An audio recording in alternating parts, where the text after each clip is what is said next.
Good evening, everybody.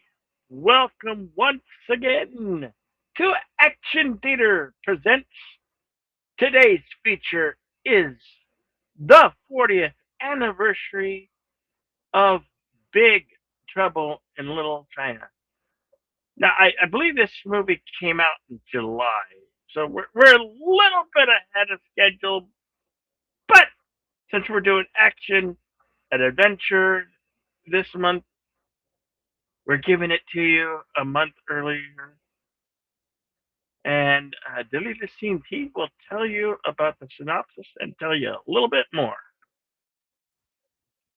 All right. The synopsis is as follows. A macho truck driver is plunged into a strange netherworld after his friend's fiancee is kidnapped by mysterious forces in San Francisco's Chinatown district. Yes, from 1986, listed as an action fantasy, rated PG-13. The runtime is an hour and 40 minutes. This was, of course, comes to us from John Carpenter and is based on a screenplay by W.D. Richter, if that name is familiar. He's the guy who wrote Buckaroo Banzai. So if you enjoyed that film, you're going to like this one a lot. And vice versa. We have, of course, starring as our sidekick who believes he's the lead guy. Major main character syndrome with this guy. Playing Jack Burton is, of course, Kurt Russell, along with Kim Cattrall.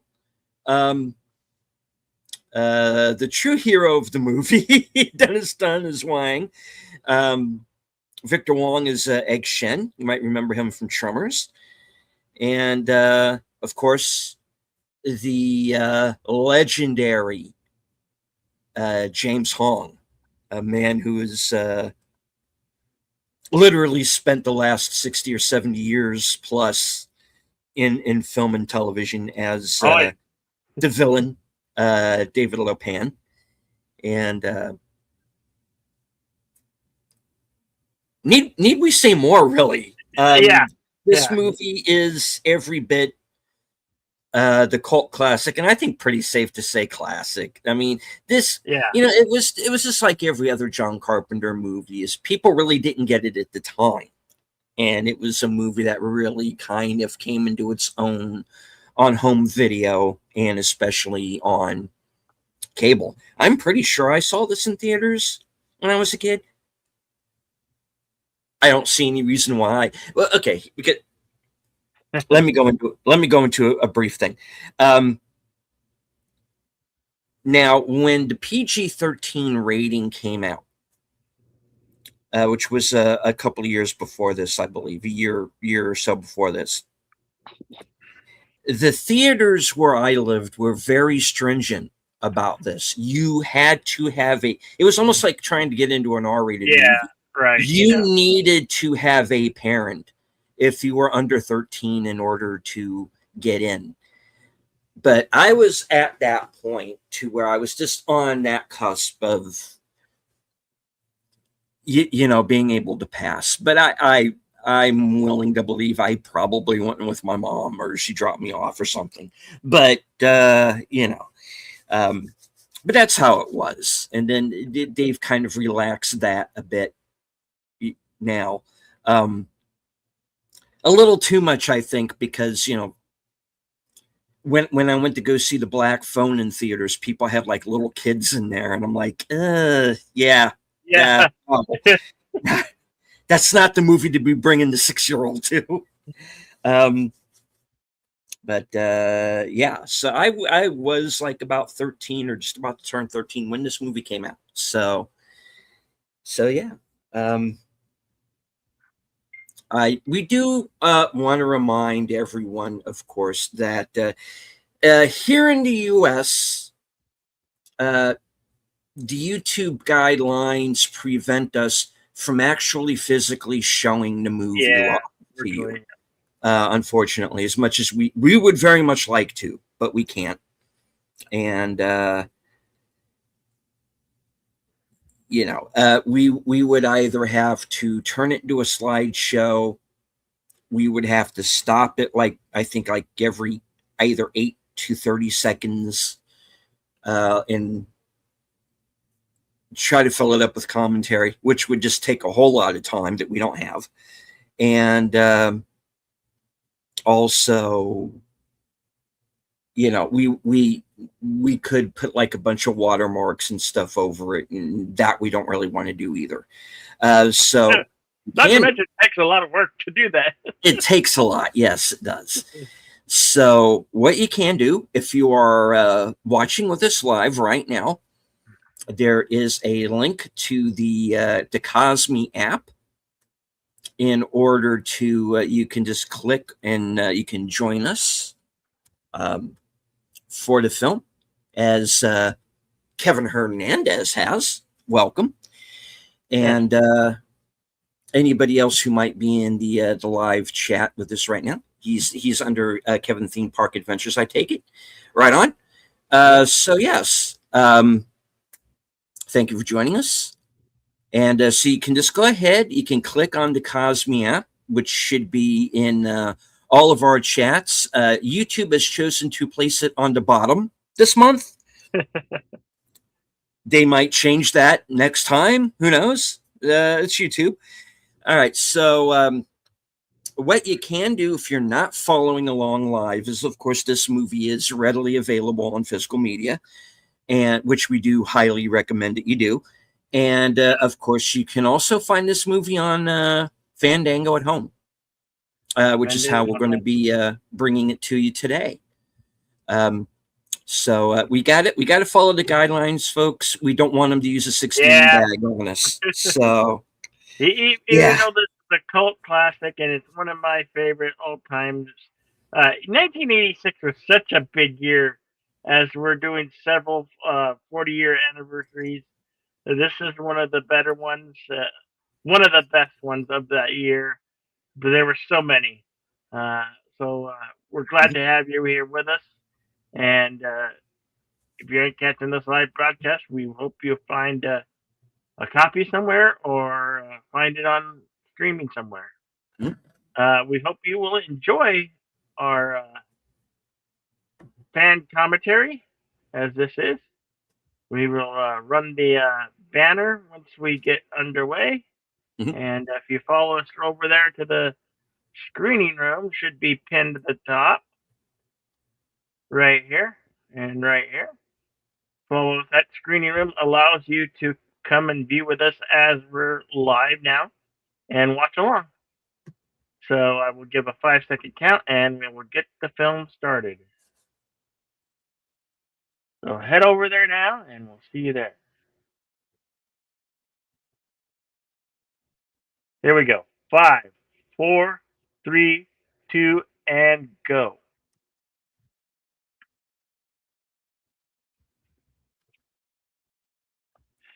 This film has got so many quotable lines. If you know them, you're cool in my book. Indeed. Jack Burton never disappoints.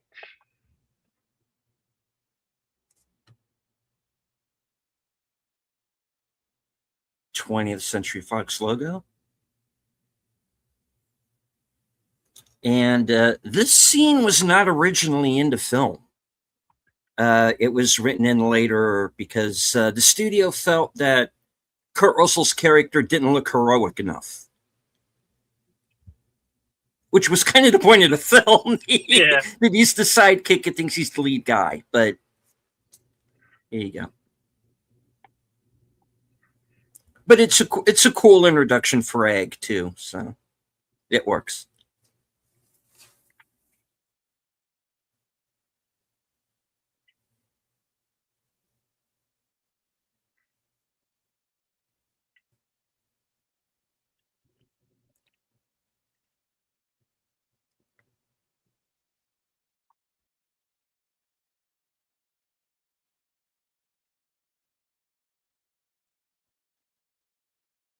Yes, uh, you might recognize the guy interviewing. Mm-hmm. He was in uh, the '90s show about UFOs. Yeah, Why can't I? My brain's not working. Yes, he was on the X Files the for a X while. Files. Yeah, the recurring part.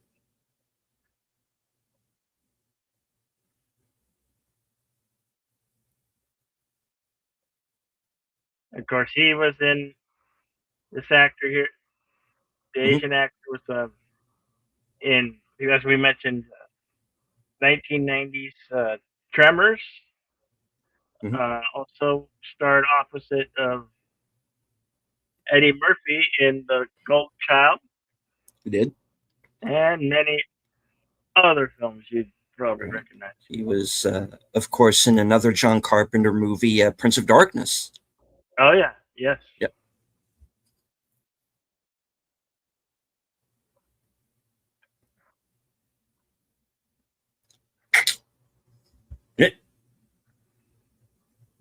That was nothing.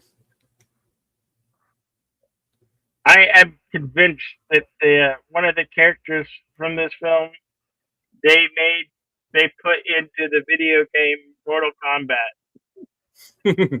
Don't quote me on that, but I don't know. But awful similarities came out around the same time,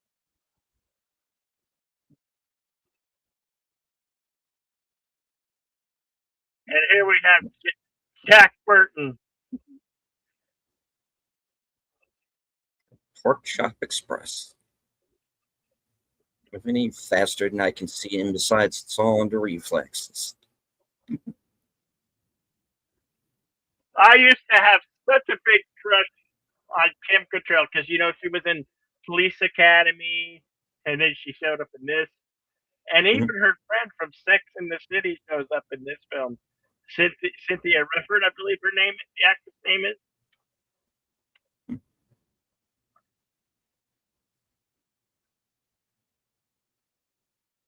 This film is the pinnacle of pop culture, and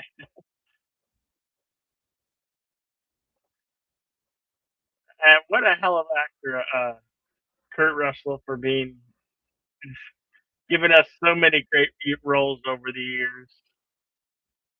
Snake Plissken, Jack Burton, the list goes on and on.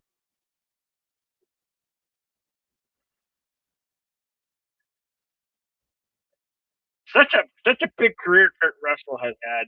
He started out in Disney films. He was I don't know how many Disney films he was in. He was like way too many to count on your 10 Mhm. fingers.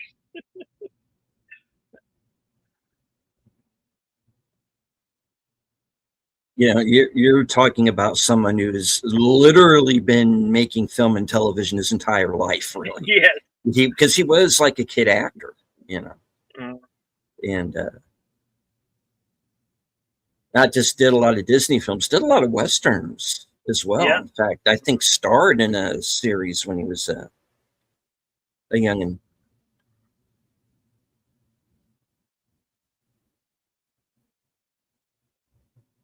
Of course, we've seen him here in one of our favorite all time favorite westerns, Tombstone, Hmm. and then we did the horror western that he did, Bone Tomahawk, which we'll probably have to revisit in the near future. Yeah.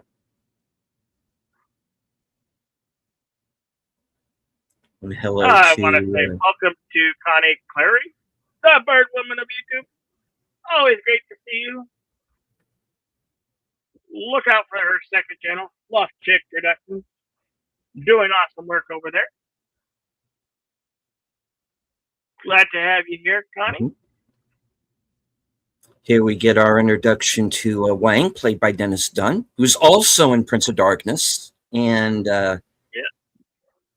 is also known for the TV series Midnight Caller with Gary Cole.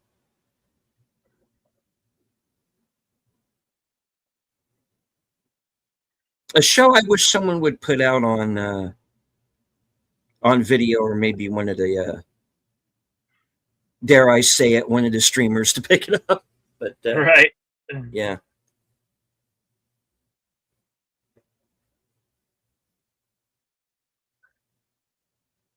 This this film came out in 1986. We had we had just moved from Salt Lake City, Utah, to Arizona. So this came out in the summer, and I believe we visited California that summer. And I remember seeing it in the California theater with my dad.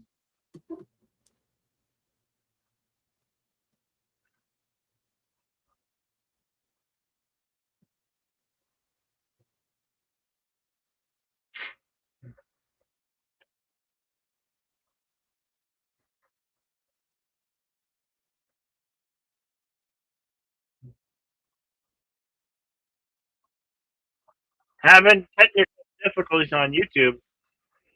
I'm sorry to hear that, Connie.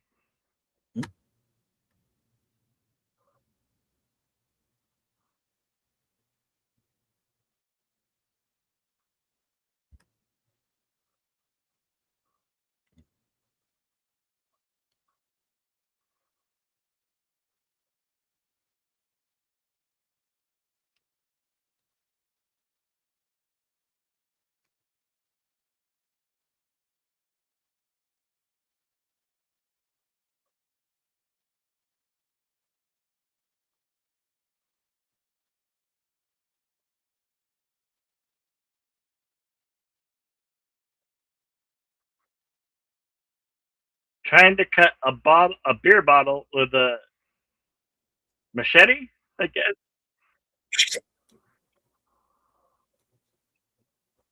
Reflexes.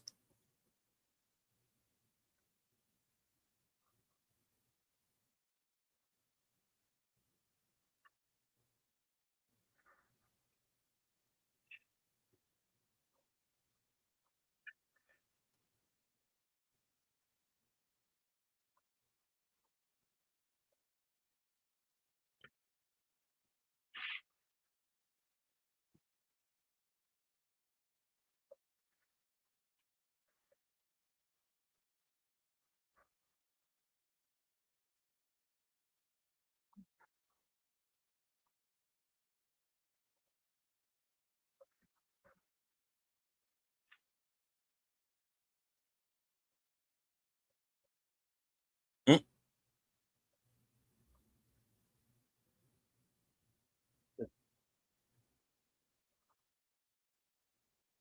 Jack Burton is in his tractor trailer rig. That's uh that's called bobtailing. Bobtailing to the airport. Not carrying a trailer.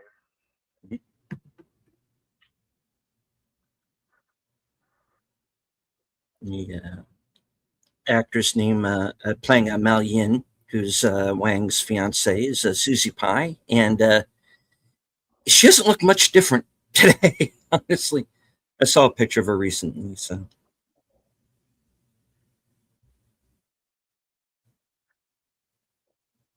I'm thinking about Asians. They age gracefully. yes, they do.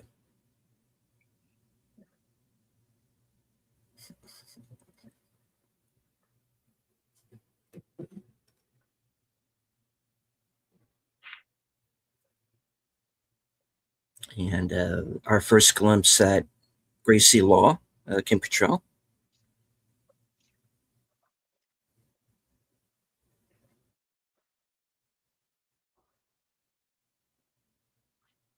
Hmm. I had such a crush on She her. was tall. Hmm. What about you? Did you have a crush on Kim Patrol? I did. After Police Academy. I I didn't have anything against her. No. Here I am, this pubescent teenager, and I had the biggest crush on her.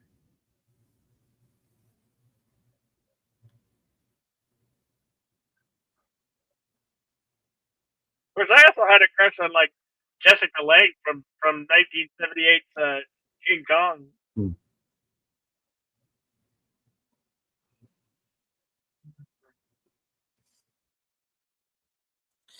So we already have the fact that Wang recognizes Grace. We have this Chinatown street gang hanging around. All right, Jack's already walked into something that he's not. Yeah, He's already over his head. that he's not accustomed to. What? No. And we see that Gracie's waiting for this other girl, who's this girl right here, who I always felt like I should know, but I don't think I ever saw her in anything else.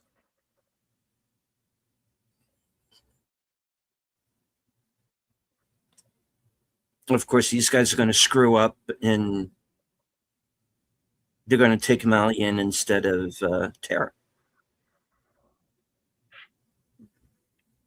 Yeah, I guess they forgot Oh, okay, they to do. give the fact that they're looking for the one with green eyes, not brown.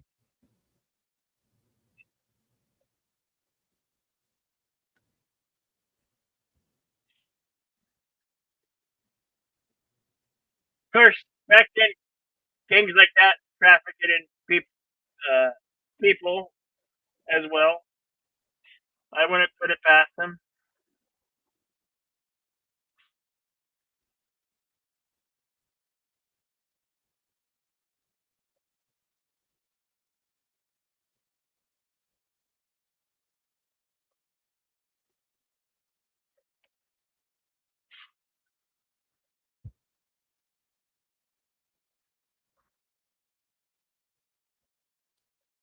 So it's when you see this the first time around, and you're up to this point in the film, you kind of get the idea maybe there's like a human trafficking thing going on, maybe. But of course, we're going to find out there's more to it than that.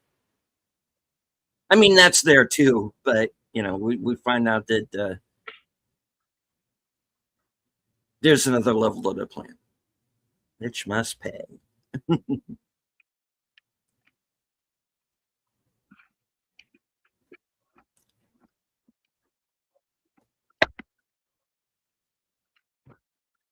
Why? I was always curious why he went to Central Park when he's in San Francisco. Wrong city, pal. I love a trailer in front of him with Puma logo on it. Oh yeah. It's a footwear company from Africa, I believe.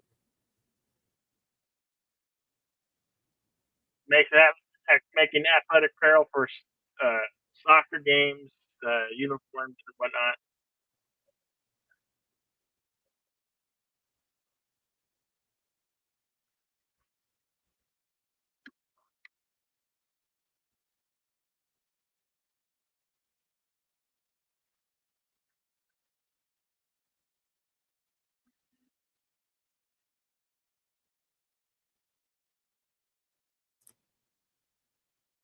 See also Train Dreams, Broken Trail, Hell on Wheels. No.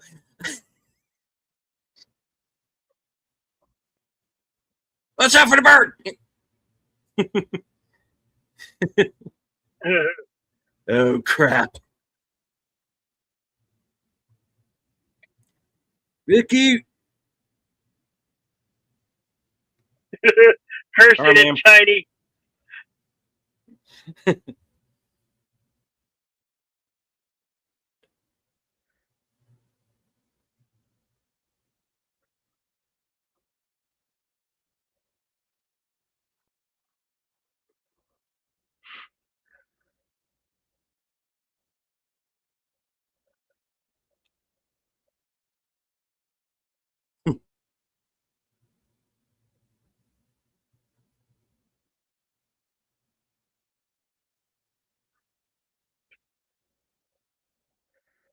Of course, we go from location to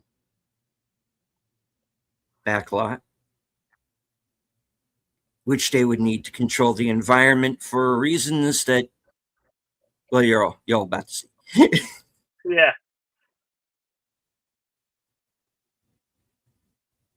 Of course, our first look at Lopan just seems like some regular guy, on the street. I don't know how many people realized the first time around that that's him. No. Yeah. I You love missed the that the first time. signs. The they got the neon signs. Hmm. Even an authentic barber shop with one of those poles that have the candy stripes. This actor's been in, Oh, let's face it, yes. been seen in Die Hard and Last Action Hero and many of them. Al Young. Haven't seen him in a movie in a while, but he's still with us. Yeah,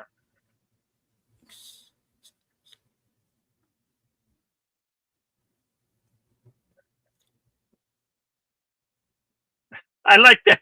They have this Jet, Chinese kung fu artist, and he's wearing like he's in the West with pistols and the gun belt around his chest.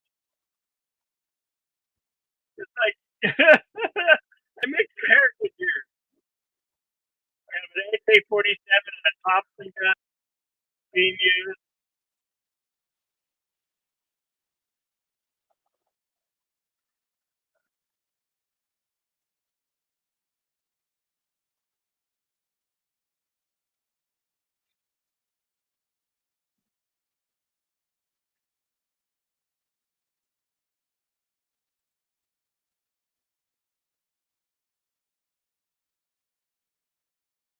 Here comes the good guy. Mhm.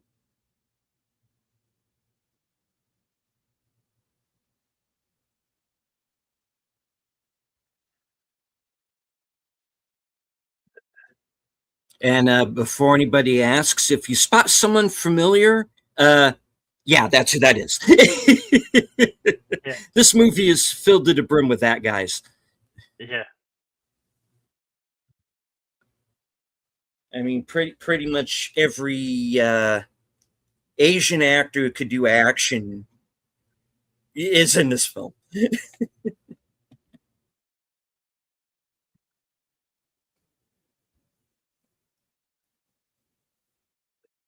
This is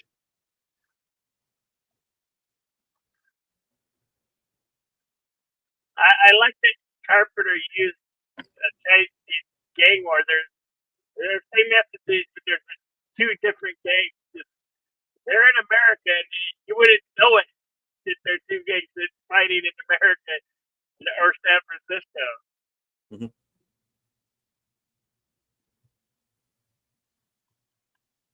Of It course, really, this fight really has nothing to do with kind of our main plot. well, This yeah, is just well, like yeah. everyday shit that's Well, happening, you know? that's why it says the title card is Little China. This is Yeah. Little China. It's America, but it's a piece of China in America.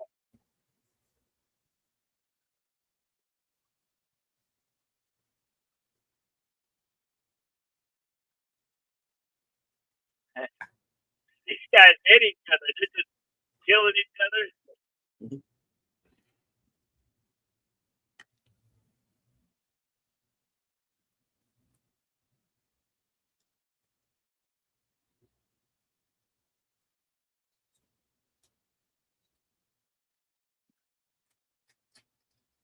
I mean, they don't get better than this filmmaking.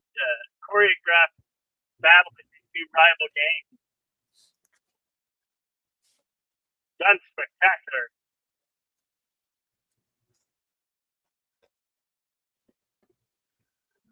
Ah, yes. The storms. Or the wizards, the wizards or whatever. Magic, Chinese dark magic users. And here's the inspired character that I believe inspired Raiden from Mortal Kombat.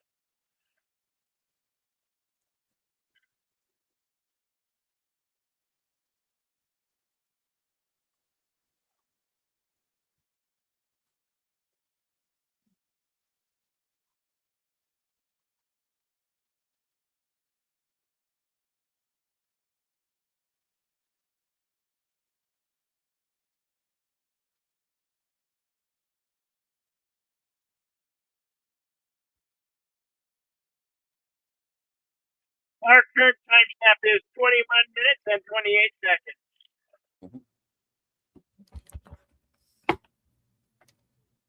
Of course, proving the storms are impervious to conventional weapons.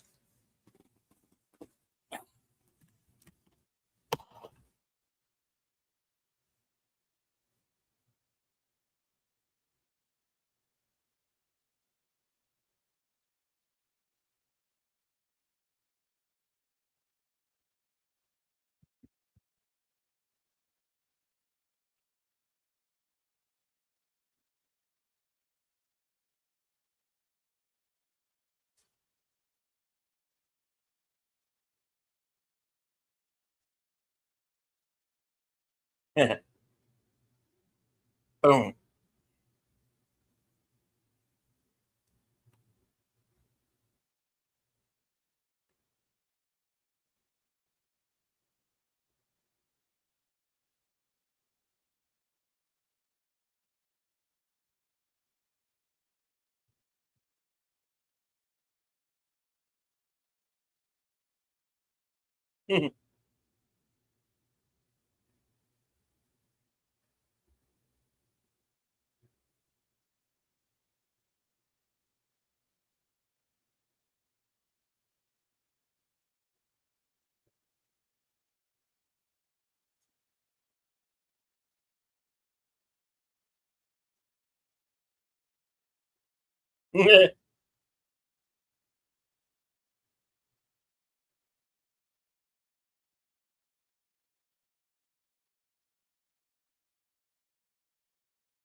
Where are the storms finishing off both gangs?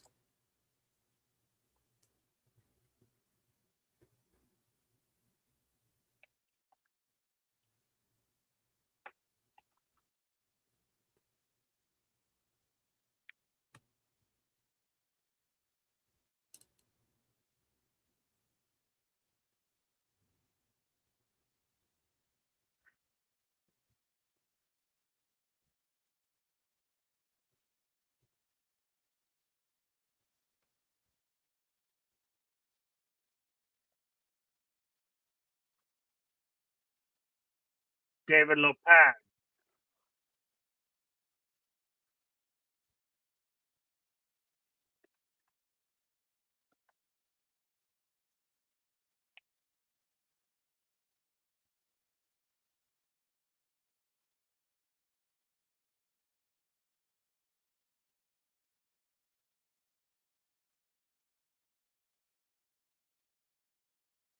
Yeah,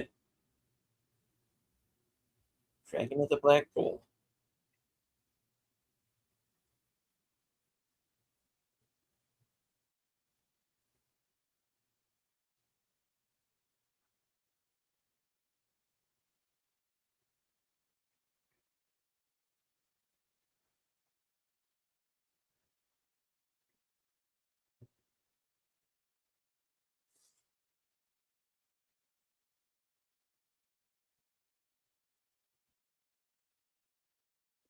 Check out the phone.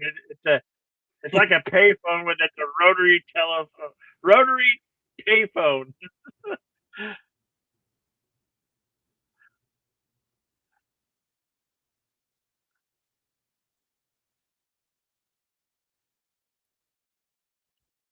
If you messed up one number, you had to start all over again. Yes, you did. Oh, nobody nowadays would know the hell of that.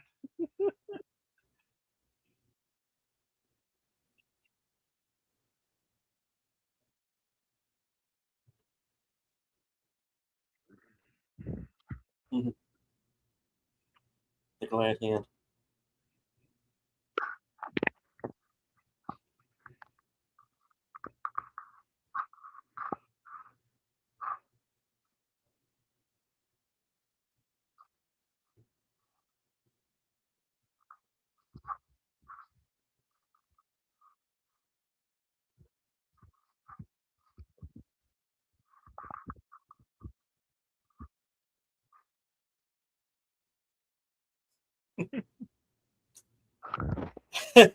Just the line in Tremors. Remember where he says because he's in Tremors too, right? And he said, "Your phone is dead." He's like, "I didn't do it."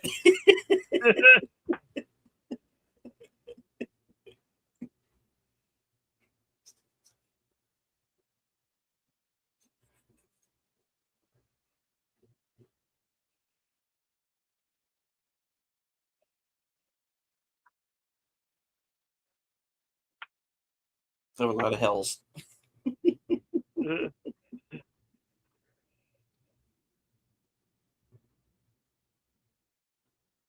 Seven hells.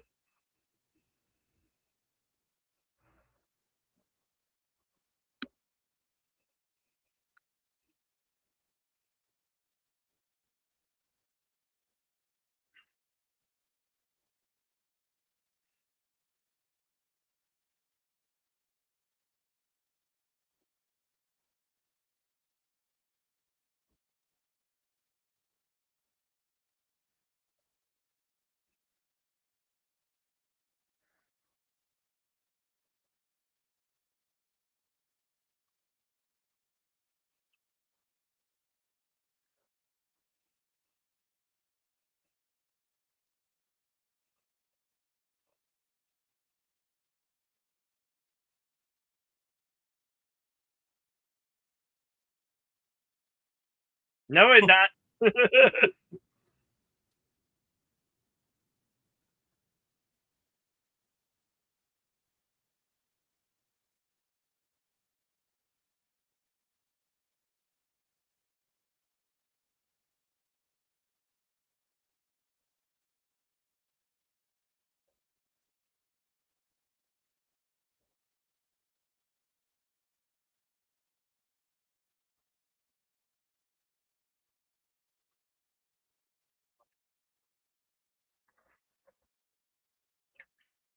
Jeez.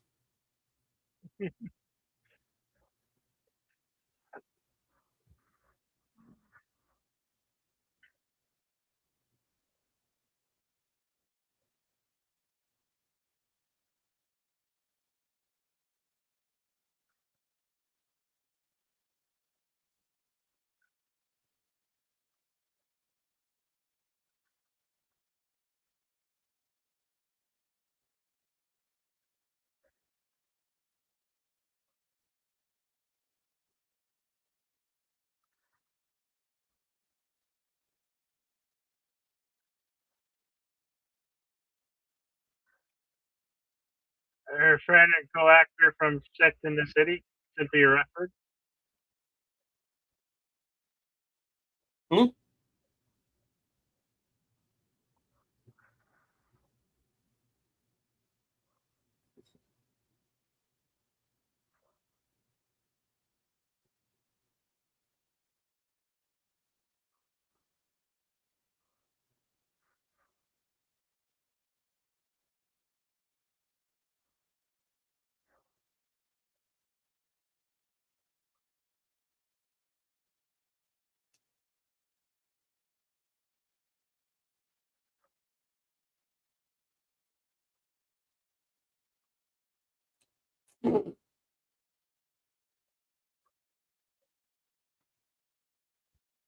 Captain Obvious.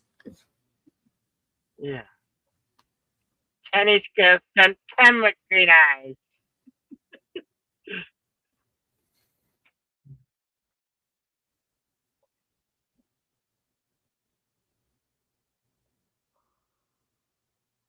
Here she is, bound to a bed and gagged.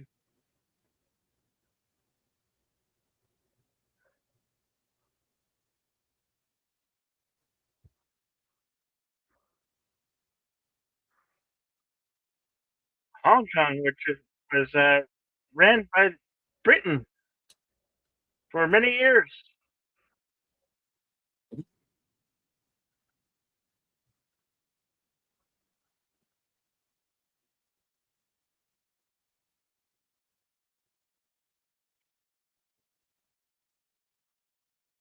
Something strange is happening.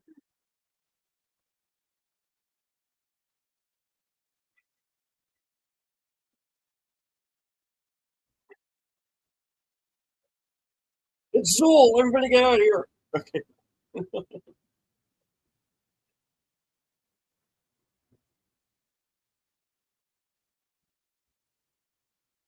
Well, there goes that, madam.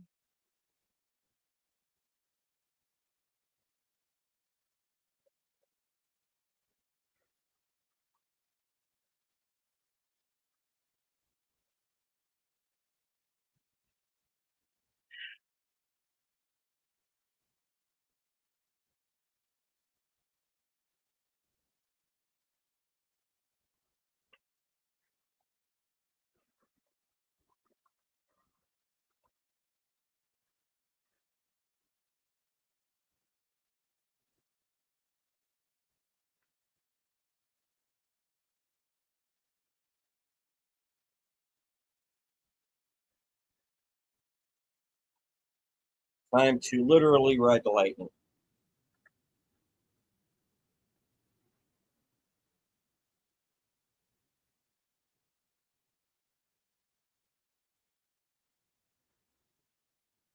We're at 32:48.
Yes, the wretched hive of scum and villainy. Yeah. Mhm.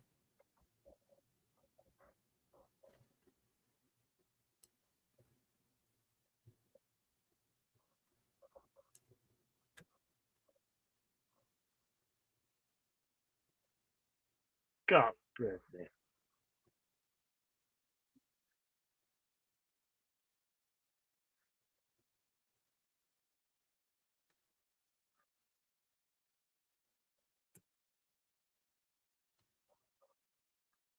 Hello, Jamie Lynn Simmons. Welcome. Good to have you here.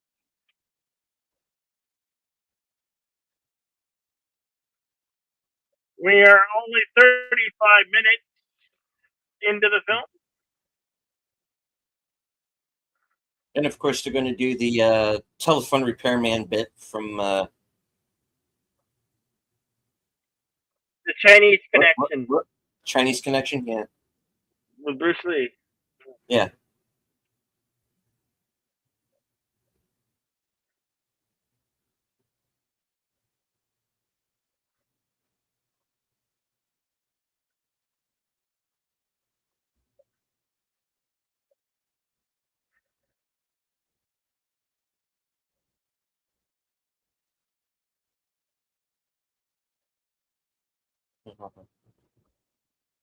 Yeah.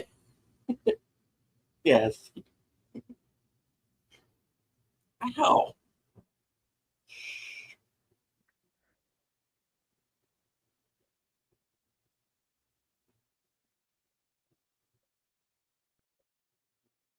I hate it when that happens.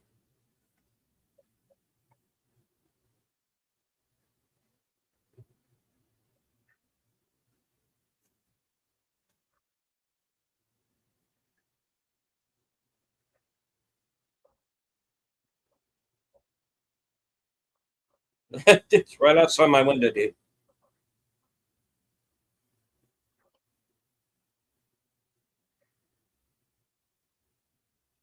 Big trailer line.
What the hell is going on Yeah, there?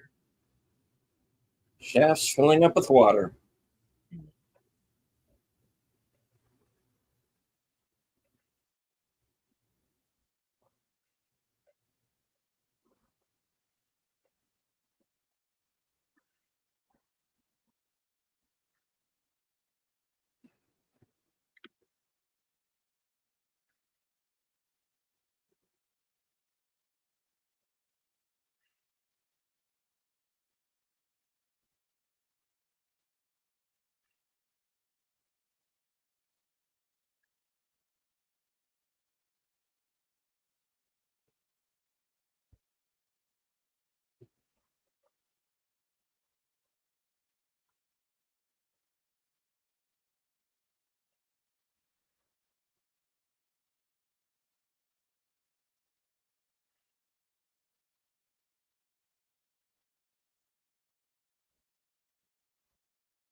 Carpenter did a very good job at making this feel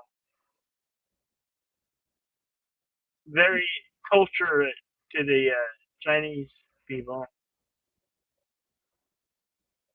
The aesthetic, the score.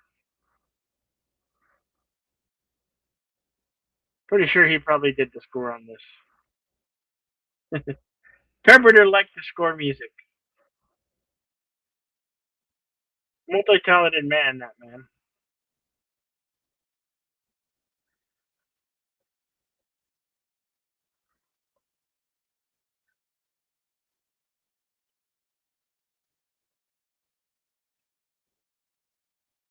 I believe it's been rumored that they've been trying to get a sequel off this, but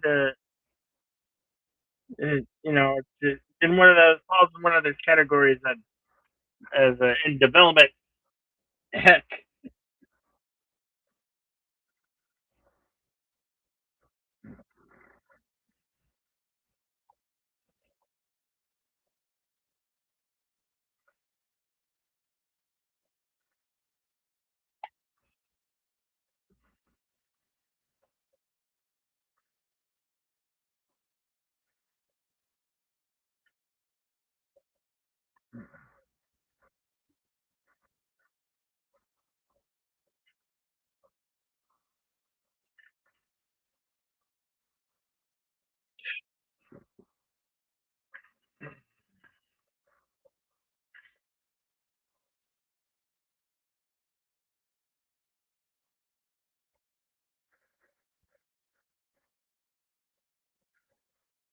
It's a pretty good old age makeup on him. Oh yeah. Remember this? This was 40 years ago. He wasn't as old as the character he's portraying.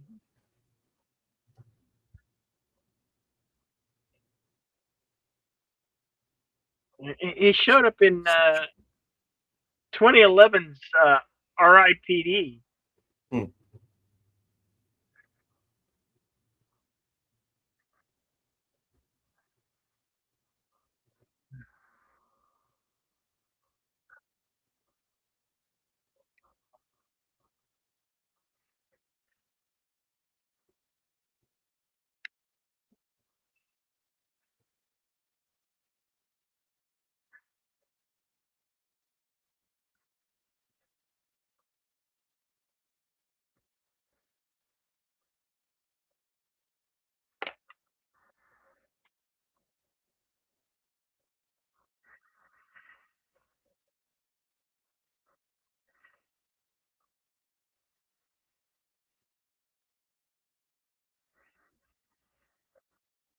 Click award, whichever comes first.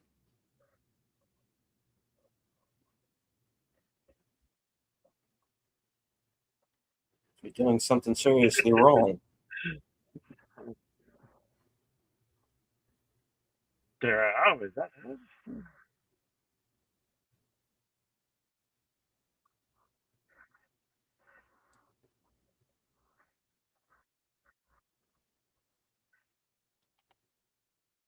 Yeah.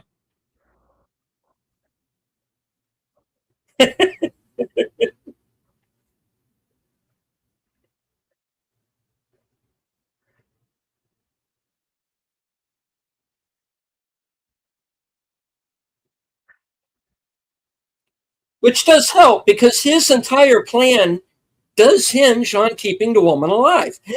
Yeah, so, once you think about it, aside from the whole marriage thing, she's not really in any danger. Ah! Like, oh,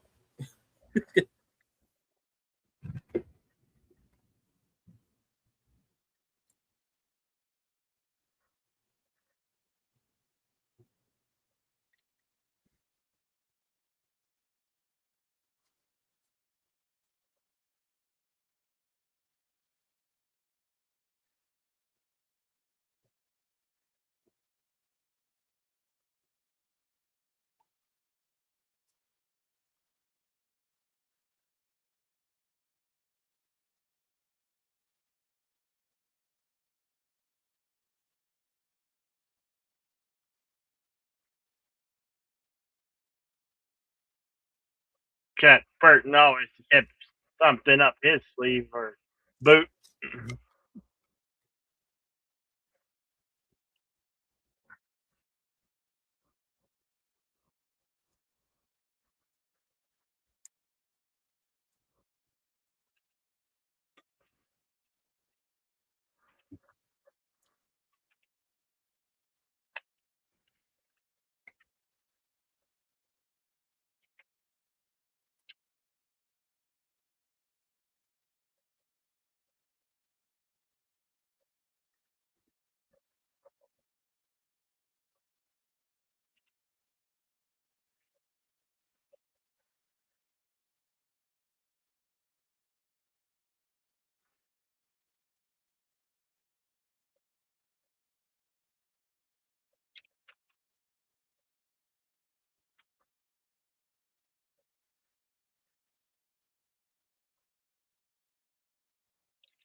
but you weren't in Army of the Dead.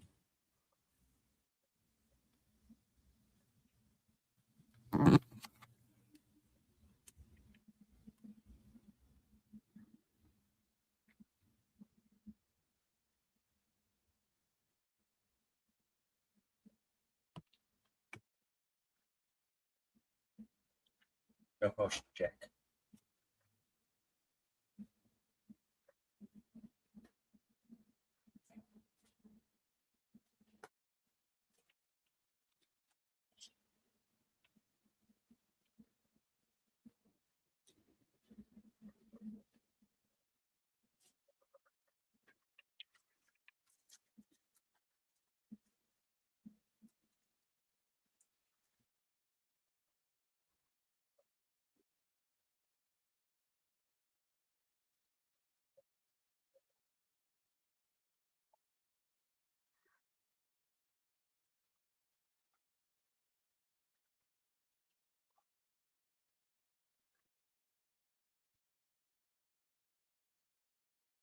Watch out.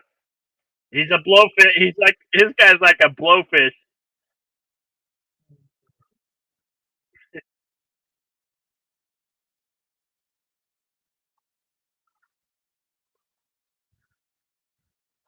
Here we get the first inkling of what this guy's powers are.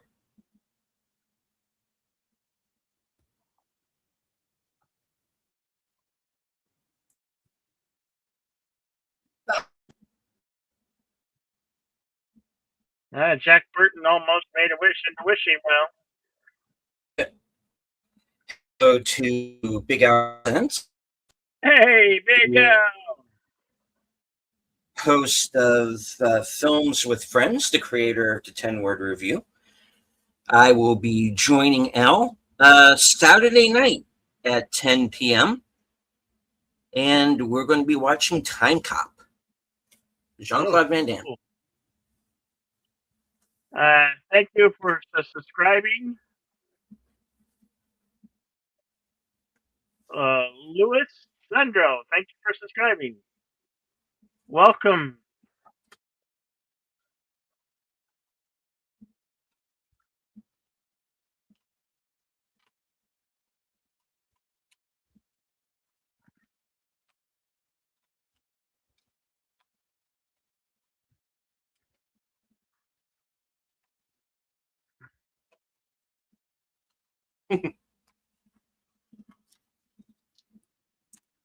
Why are my sidekicks so stupid?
Thank you for sharing the pictures, Jamie Lynn.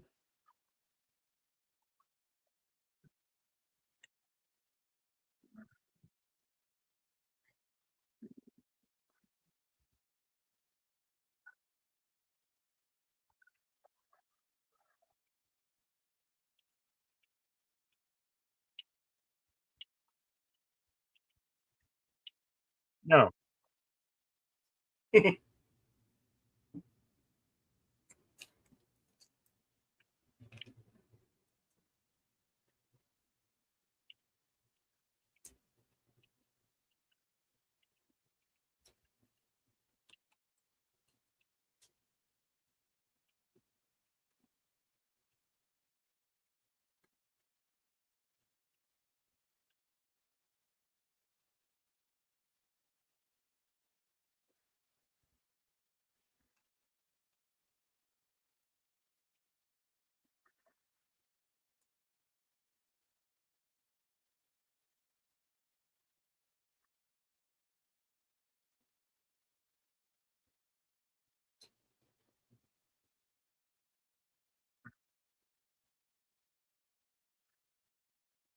Gracie's hogtied.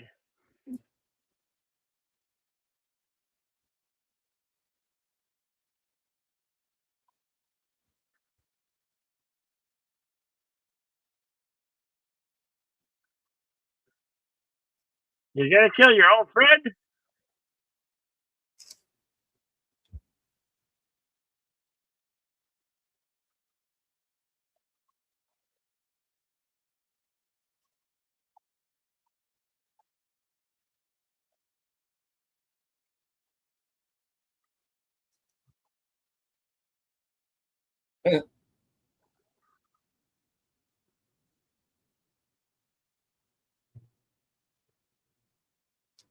Ow.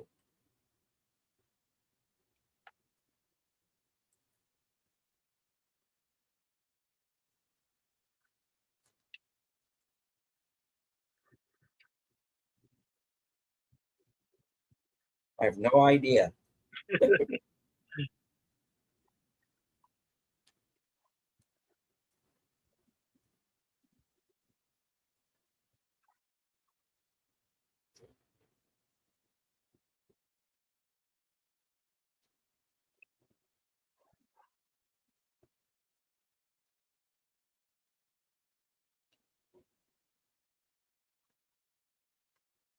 Hello to Daniel Barry's Sports Highlights.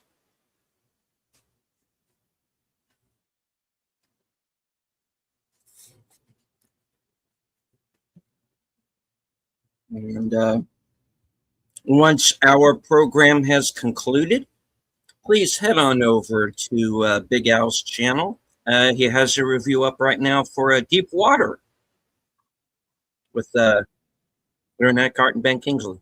Check that out. The shark movie. Summer. You can't go wrong without a summer shark movie.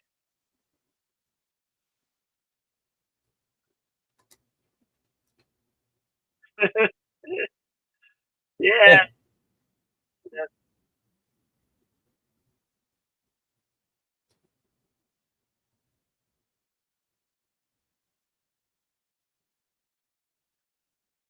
Our current timestamp is 54 minutes and 59 seconds.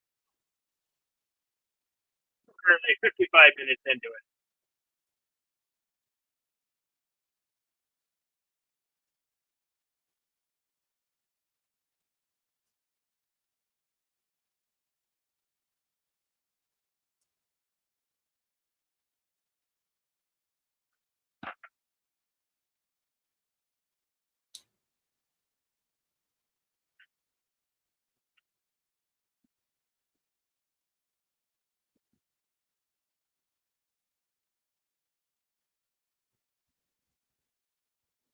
Hmm.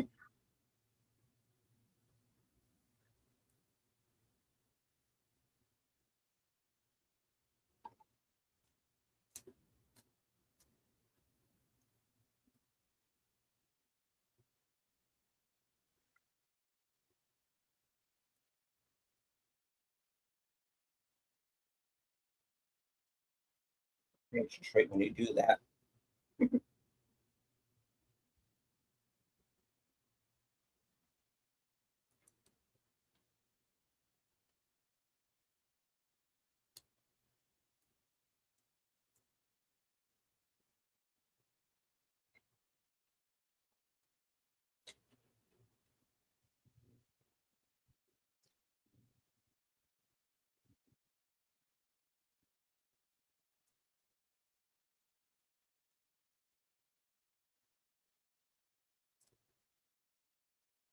He was just able to leap that steel grate, no problem.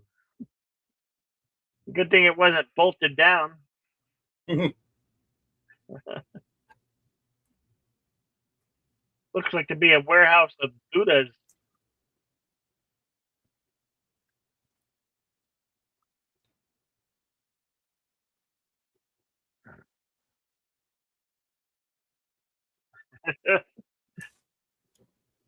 This is great. Well, what the hell are they doing there? They only saw me. Trapped.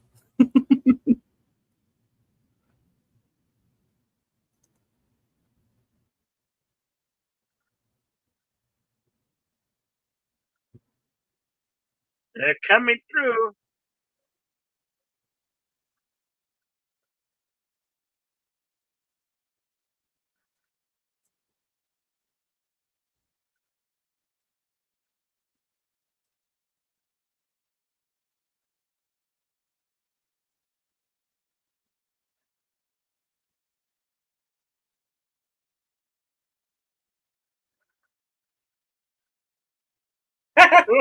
What did he throw? Was that the knife? He accidentally threw Yeah. the knife.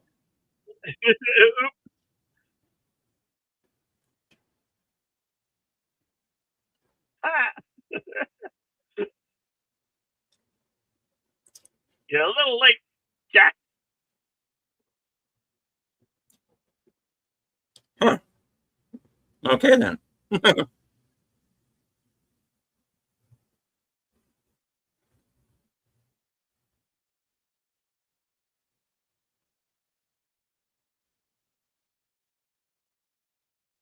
Hmm.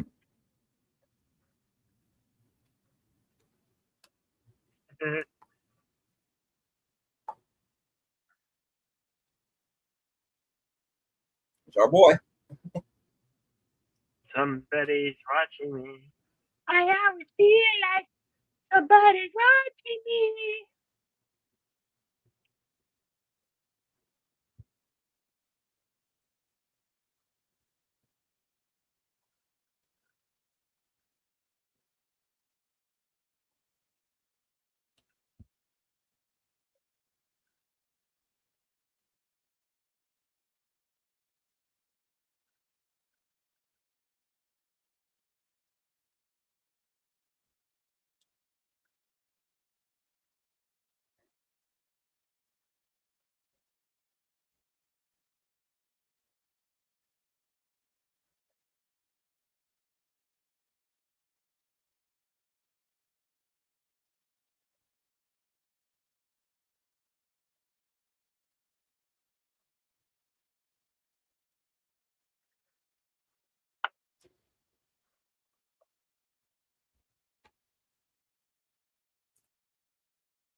Oh well, I've been calling the wrong out actress as Kate Burton as Margot. Yeah. I don't know why I was saying Cynthia Rufford. I guess they look alike in a way. My mistake. My mistake.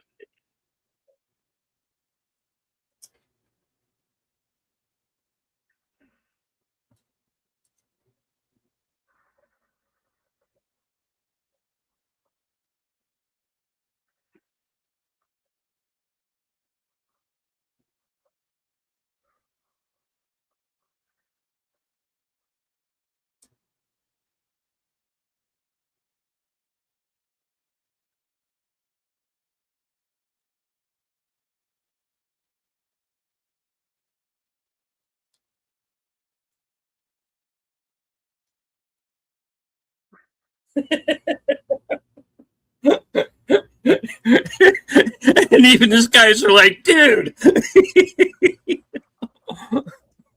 Yeah. Oh man.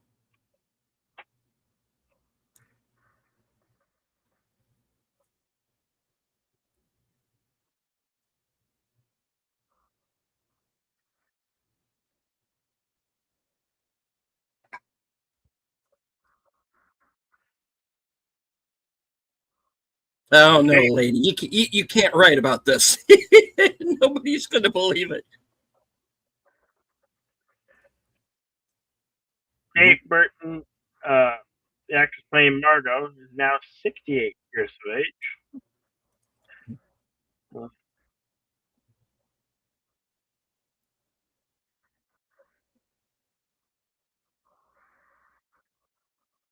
as we bring back the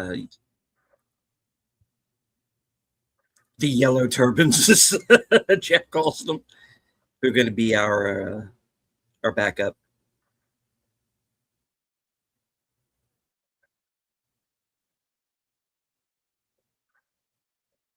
James Hong, uh, currently 97 years old, Yeah. still with us.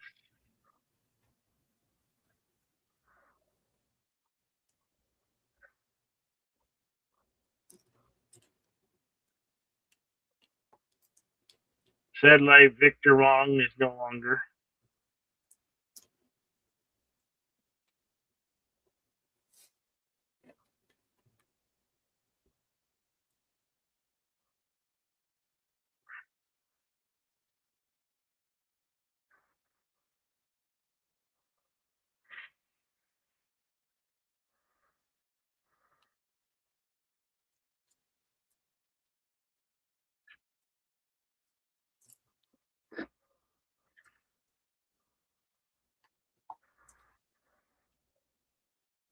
Yeah.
Here we go.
Timestamp 1 hour, 6 minutes, 26 seconds.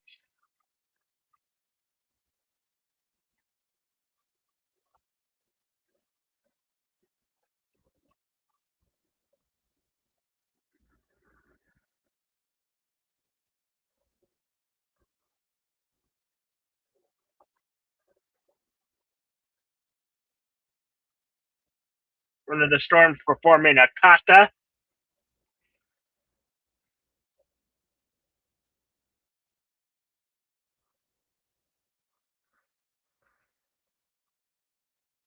Black bread of the earth. Oil, black bread of the earth.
Takes all three of them to perform magic to lift them upward. Now, technically, all four of them are all doing it simultaneously.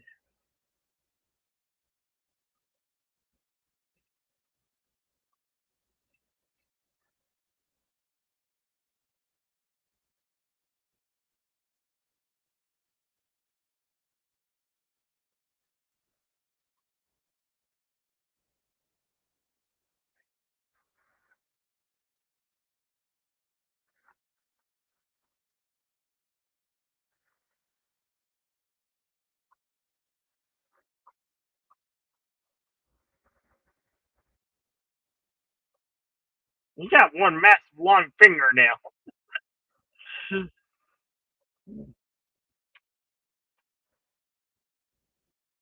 I would have loved to seen some of the scenes that got cut from this one that got left on the cutting room floor. Sure, they probably wanted to do more than this.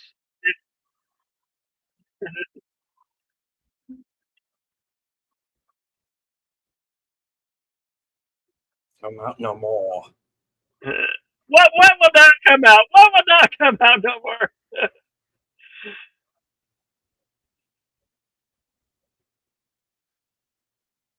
Some cave monster.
Ah, great in a pile of fish and rats. A lot of fish. No, thank you.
Bring them on.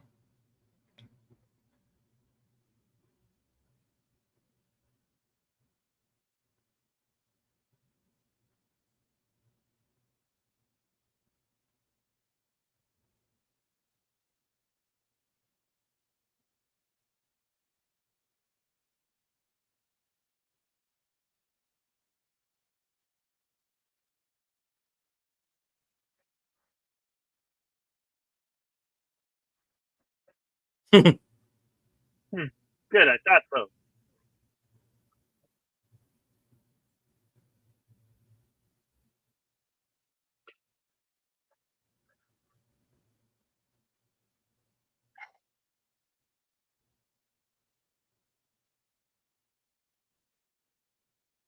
So we arrived at Lopan wedding.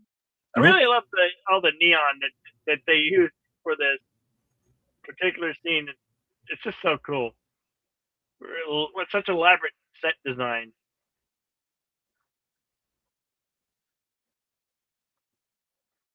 Yeah. Here's my guy, little flying eye creature Floating here. eyeball. As that, don't tell me, Guardian.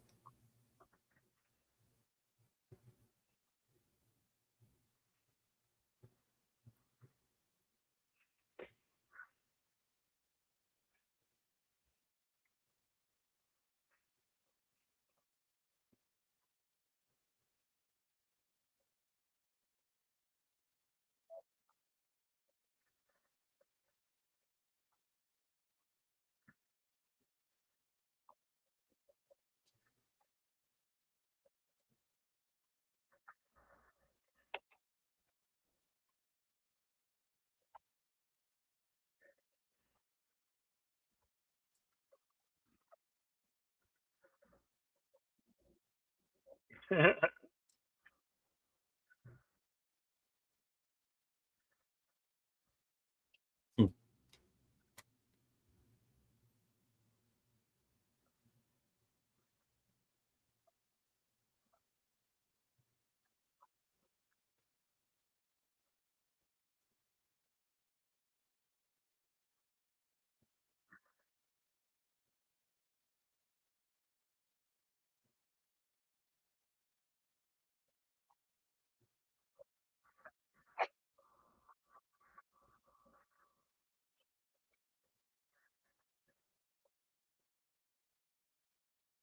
There.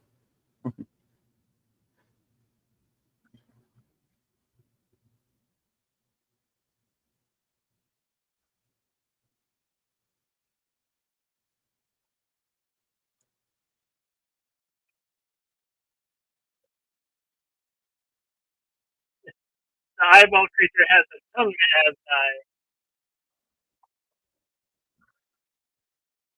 who is this stick creature? Is that a gorilla, a monkey, or just some weird creature? Mhm. Okay.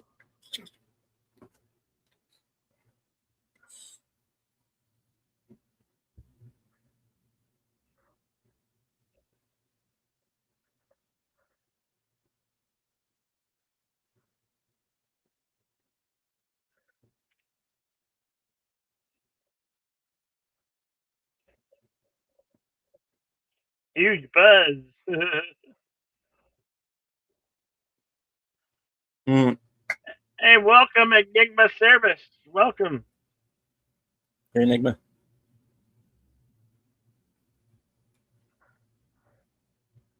Enigma bag. Station. What's in it, egg?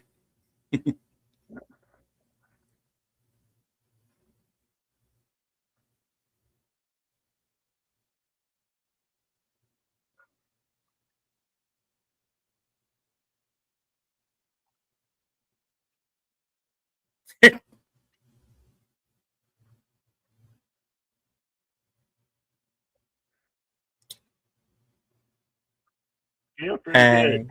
Hey. I can see and do what nobody else can do. Invincible.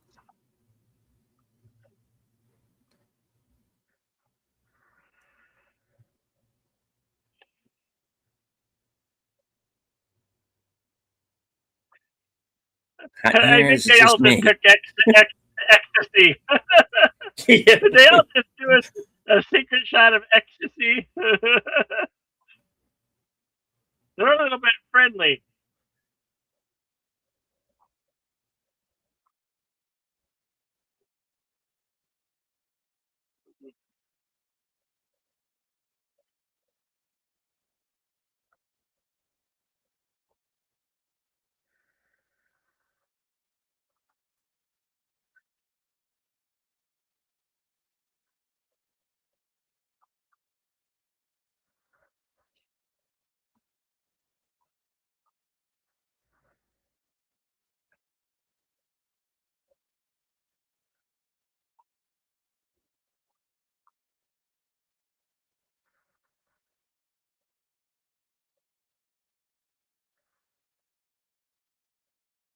Big mistake, Lopan. Big mistake.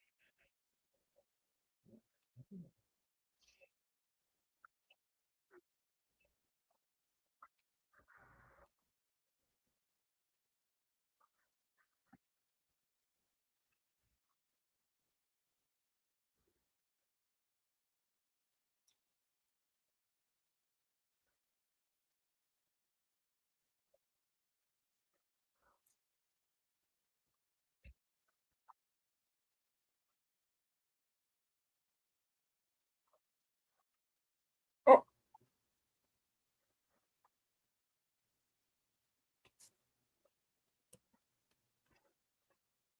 All hell's about to break loose.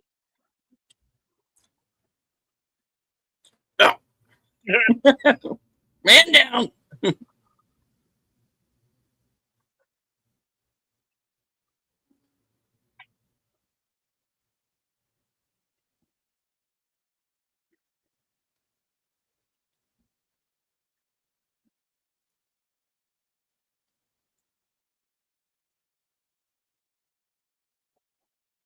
Thunk.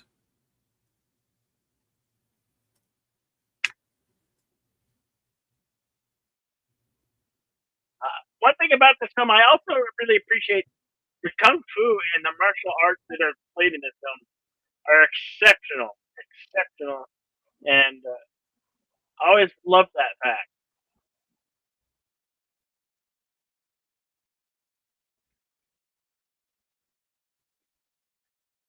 This film is this testament to the a multi crossover idea of sci-fi, action adventure, and incorporated in with kung fu and martial arts. It's like the best of three worlds.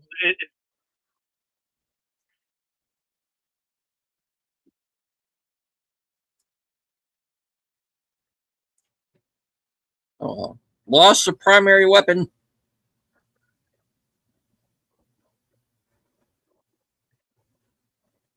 I love the fight between these two here.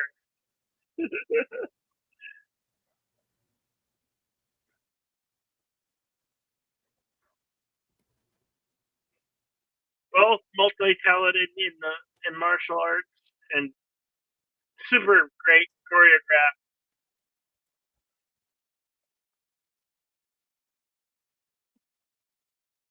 Like that guy was just a dude in a heavy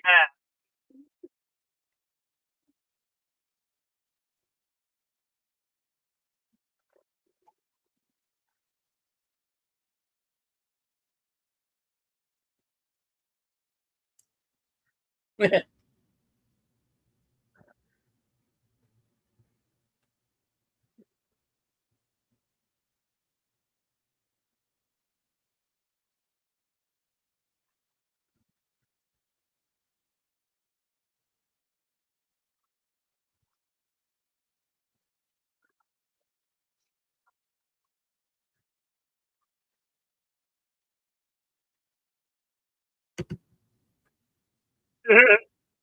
Little wink.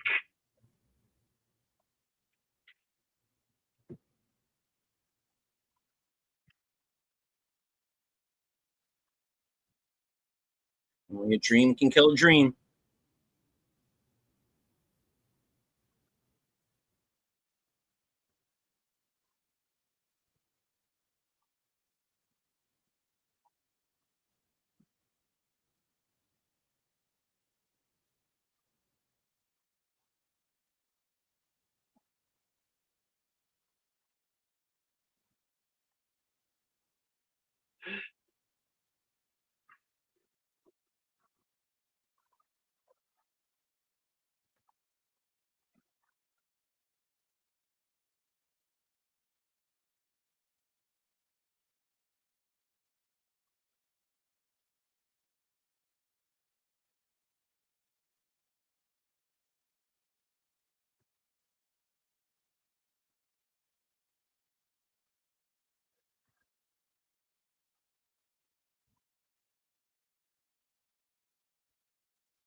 That's one way to kill him.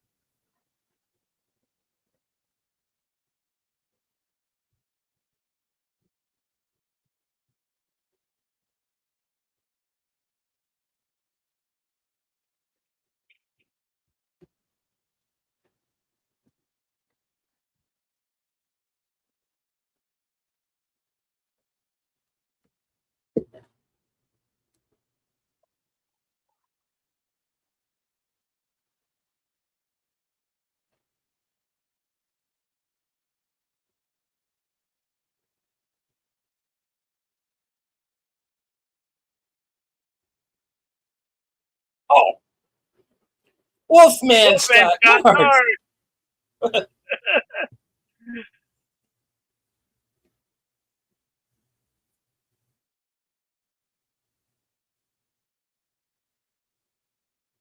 Have a nice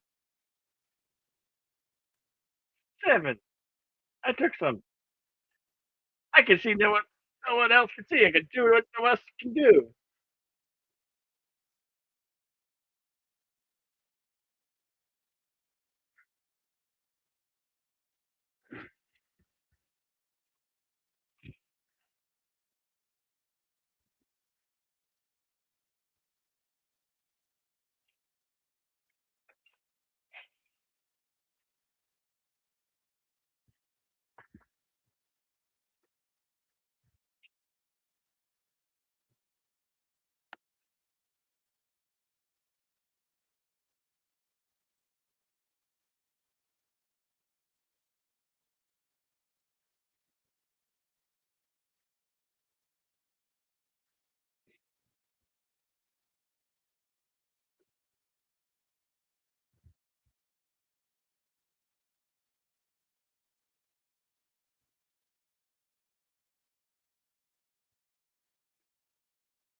Jump like flies already. Where's it gotten us? Nowhere. Fast.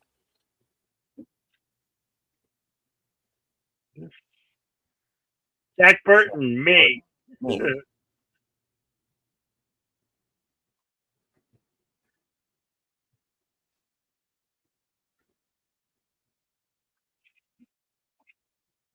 What the hell?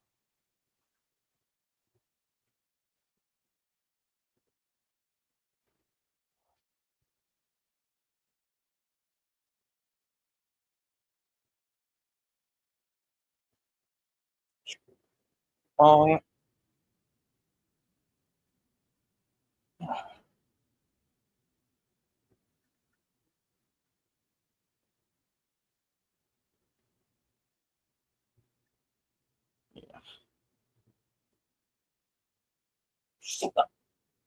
All the reflexes. It's all in the reflexes. Domino effect.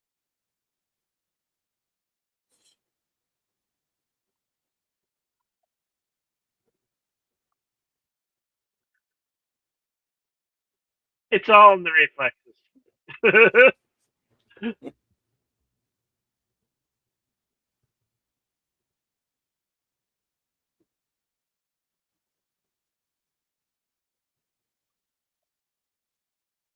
He really didn't like that tiger No, alive. you kind of get the idea he's been wanting to do that for a while. Yeah.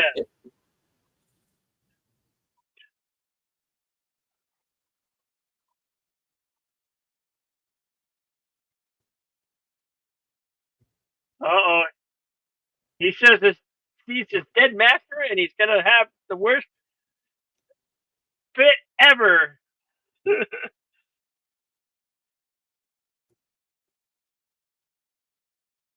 Talk about tantrum.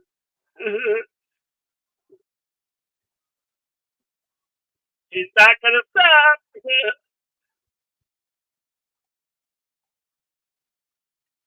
Made the cover of Fangora magazine. Magazine that used to be sort of a Sherlock press back in the day. Many collectible covers. I have many of them.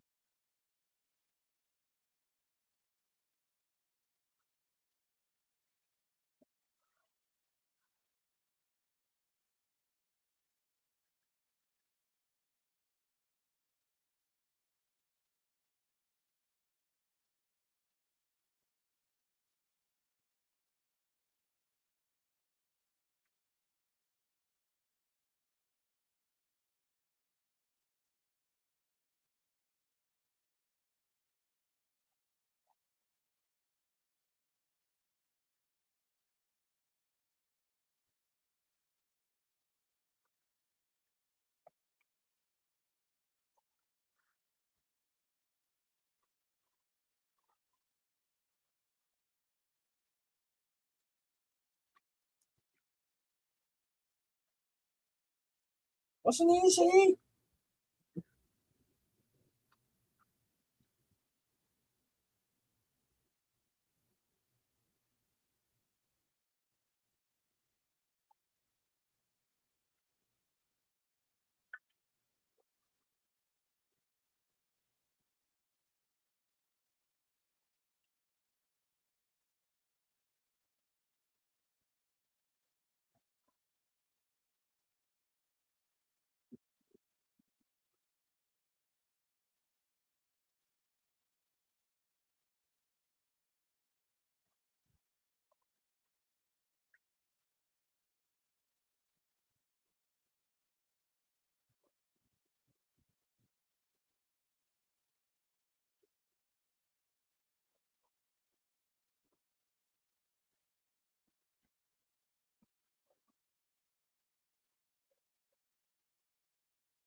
Well, Jack Burton says, when the tough get going, we get going.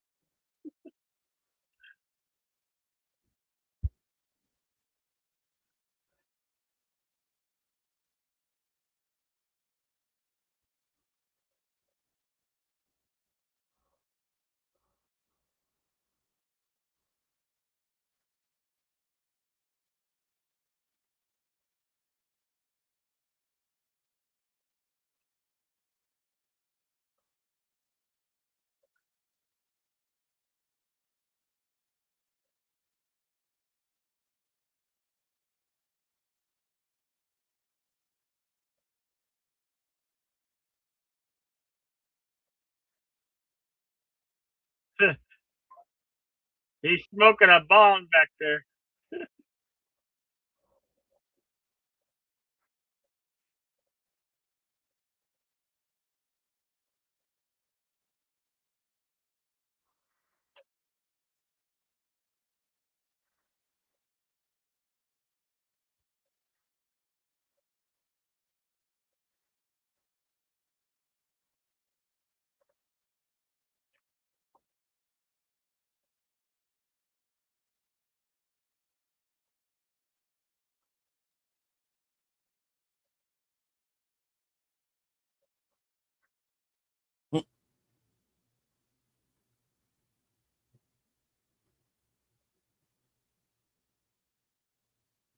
You're right, I did.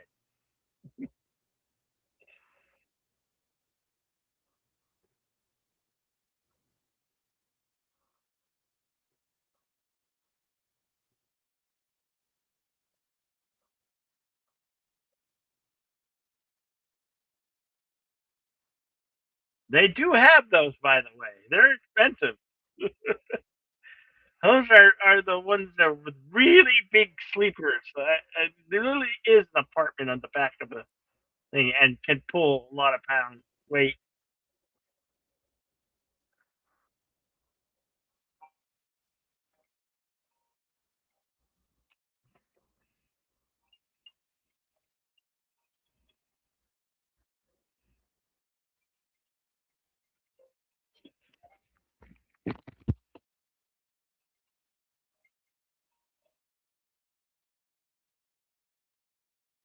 Rose of Heaven, didn't we?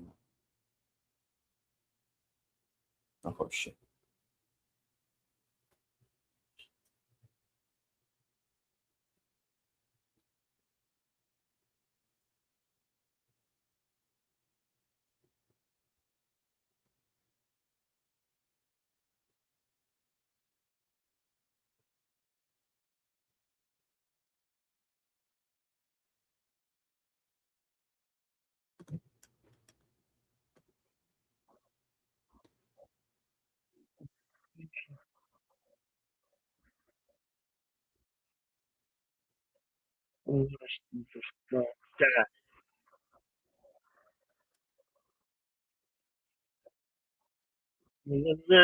The eye and says, "Best shot, Al."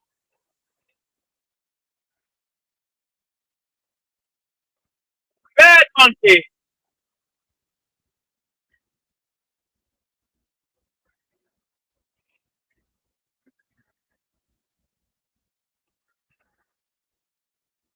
All Alrighty, right. that was Big Trouble in Little China. You shall consult the scrolls. I will consult the scrolls. Big Trouble in Little China was released July 2nd, 1986. Estimated budget of 25 million, going on to gross 11 million worldwide. So not so great. Like I said, this was a movie that was found its home on video and cable. Was nominated for a Saturn Award for Best Musical Score. And in 2016, won the Urban Action Showcase Martial Arts Cult Classic Cinemas Award.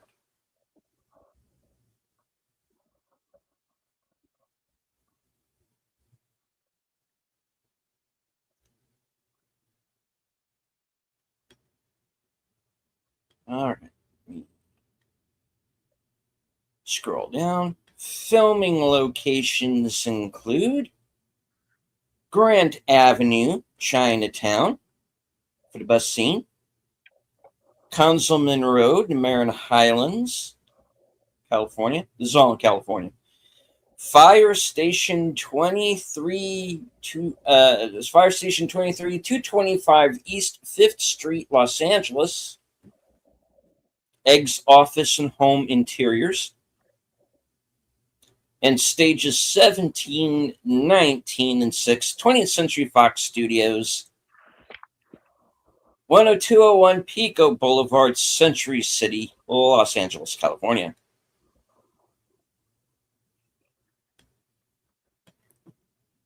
On to the trivia. De Coupe de Villes, a musical group featuring director John Carpenter, cinematographer Nick Castle, and second unit director Tommy Lee Wallace, performed the feature film's eponymous closing theme song.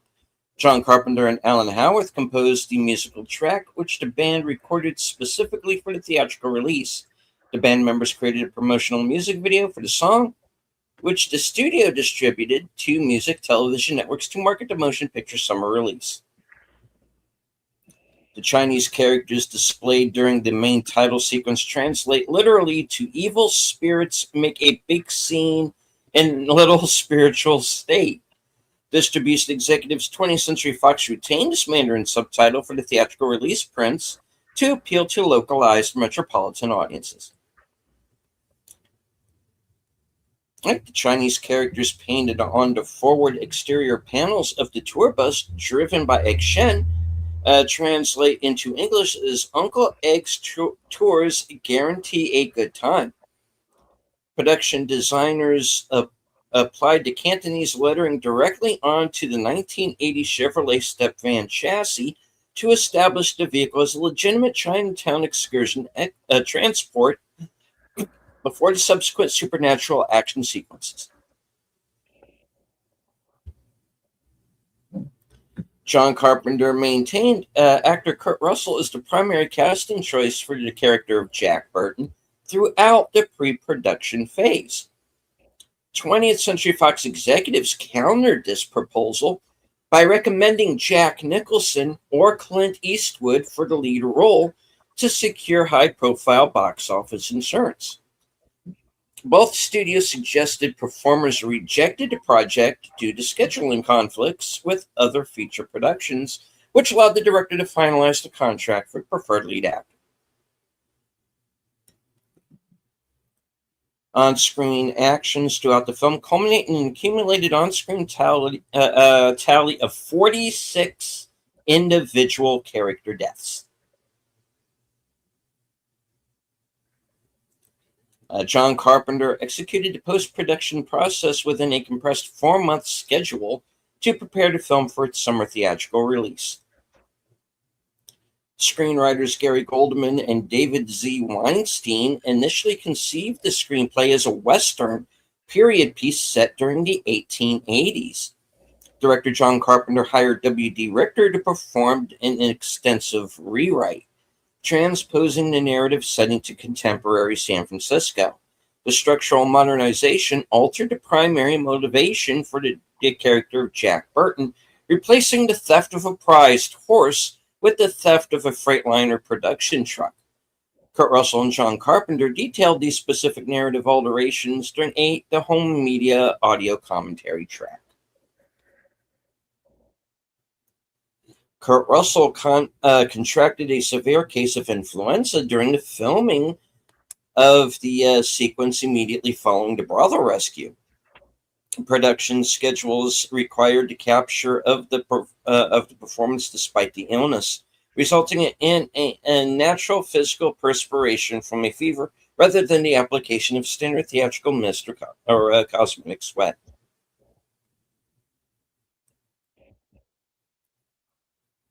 John Carpenter confirmed on the DVD audio commentary that performer Carter Wong, who plays the character Thunder, previously employed his martial arts expertise as the chief karate instructor for the Royal Hong Kong Police Force in 1979.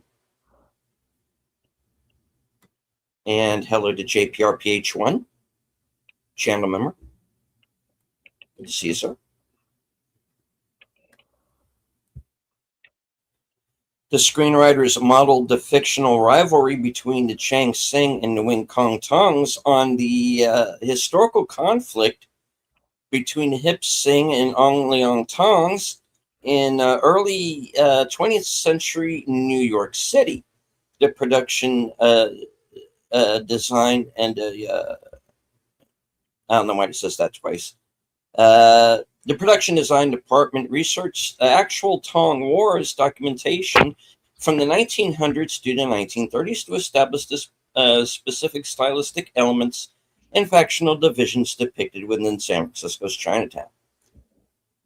Prop artisans utilized Nepalese kukri knives to represent the curved blades brandished by the Three Storms warriors.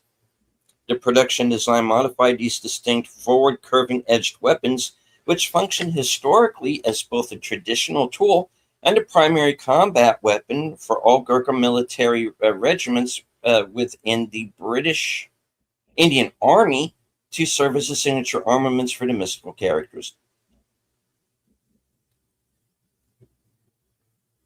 Screenwriters Gary Goldman and David Z. Weinstein derived the character name Lem Lee from Tom Lee, the historical leader of the An Leong Tong crime syndicate during the early 20th century in New York's Chinatown. The real-world criminal organization maintained a public front as a legitimate merchant association, matching the functional role of the fictional entity depicted within the production. A Freightliner FLC 120 WT tractor served as the mechanical basis for the Pork Chop Express, the truck driven by Jack Burton. Uh, Production coordinators obtained a 1985 model year vehicle for primary driving sequences and utilized matching configurations for stunt sequences.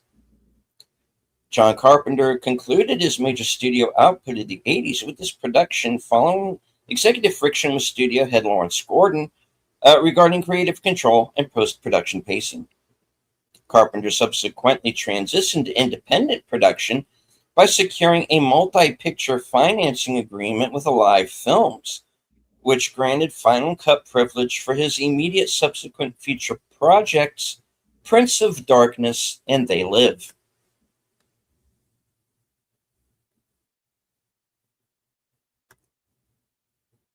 All right.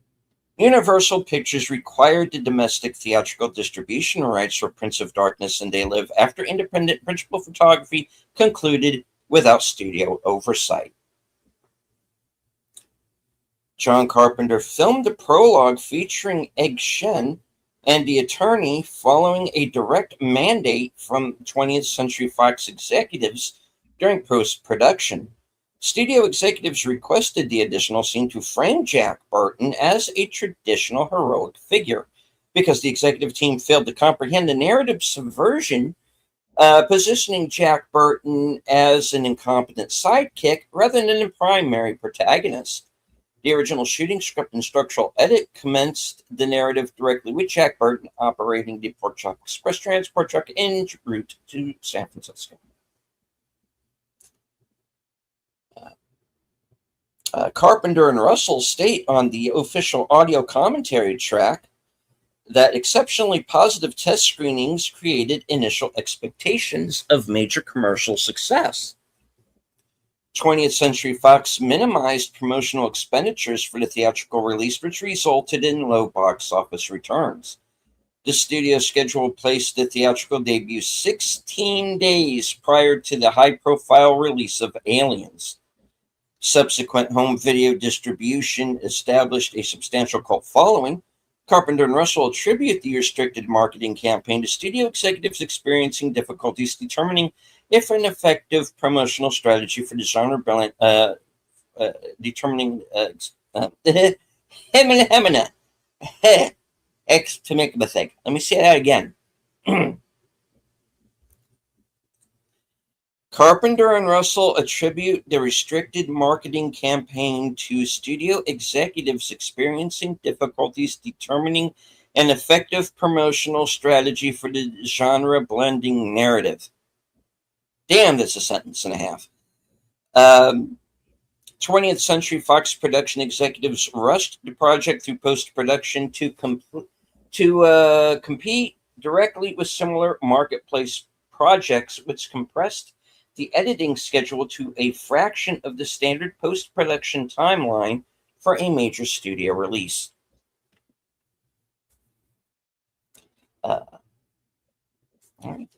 Performer Susie Pye, who portrays the character Malian, a name translating directly from Mandarin Chinese to mean wonderful sound or beautiful voice.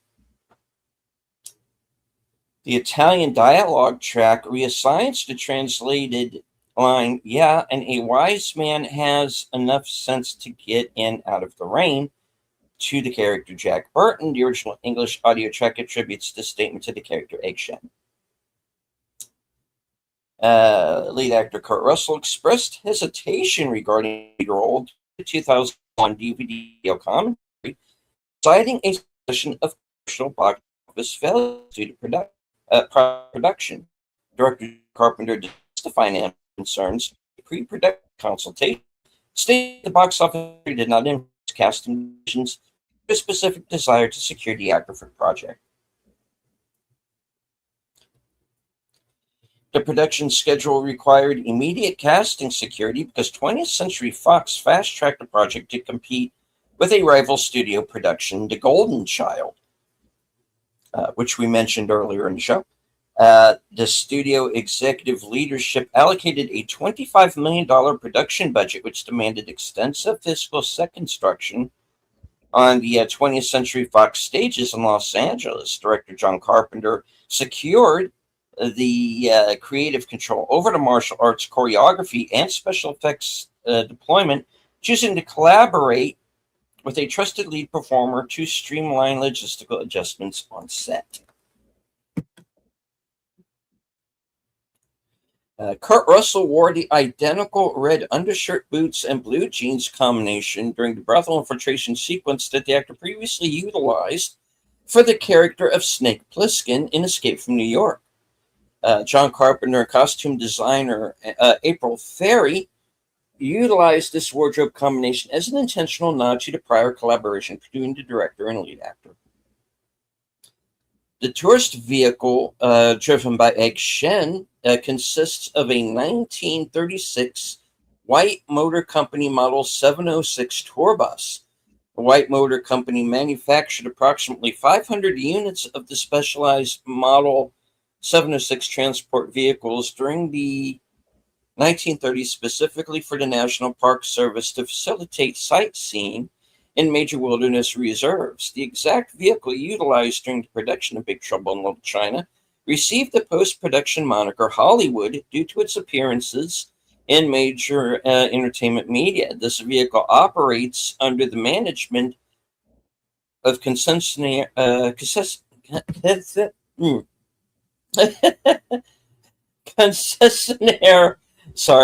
Xanterra Travel Collection at Yellowstone National Park, where the refurbished vehicle provides passenger excursions originating from the Old Faithful visitor area. Some of these are quite lengthy. All right, now I'll read a few more off here. John Carpenter originally selected martial artist Jackie Chan as the primary choice to portray the character Wang Chi. Executive producer Lawrence Gordon opposed the casting decision due to concerns regarding the English language proficiency of Chan.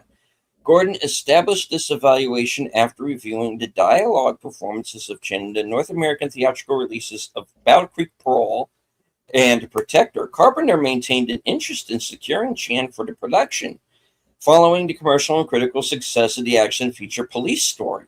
Chan ultimately declined the professional offer to participate in the project. Production executive subsequently finalized a contract with actor Dennis Dunn to occupy the role instead. Kurt Russell structured the performance of the character Jack Burton on the vocal cadence and physical mannerisms of John Wayne. Production notes confirmed that this collaboration that followed their prior work on Escape from New York, in which Kurt Russell modeled the character Snake Plissken after the performance style of Clint Eastwood.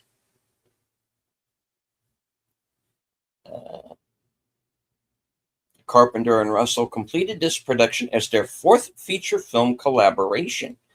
The cinematic partnership spans 5 projects total, including Elvis, Escape from New York, The Thing, and Escape from LA.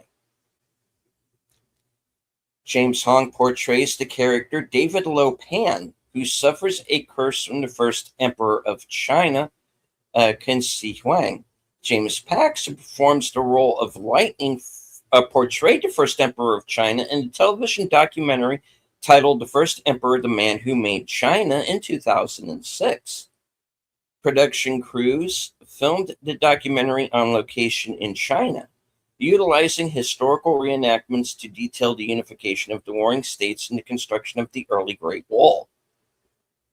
The casting choice creates a dual connection to the historical ruler within the film, as one actor portrays a character afflicted by the emperor, and another actor later embodies the emperor himself in a factual historical presentation.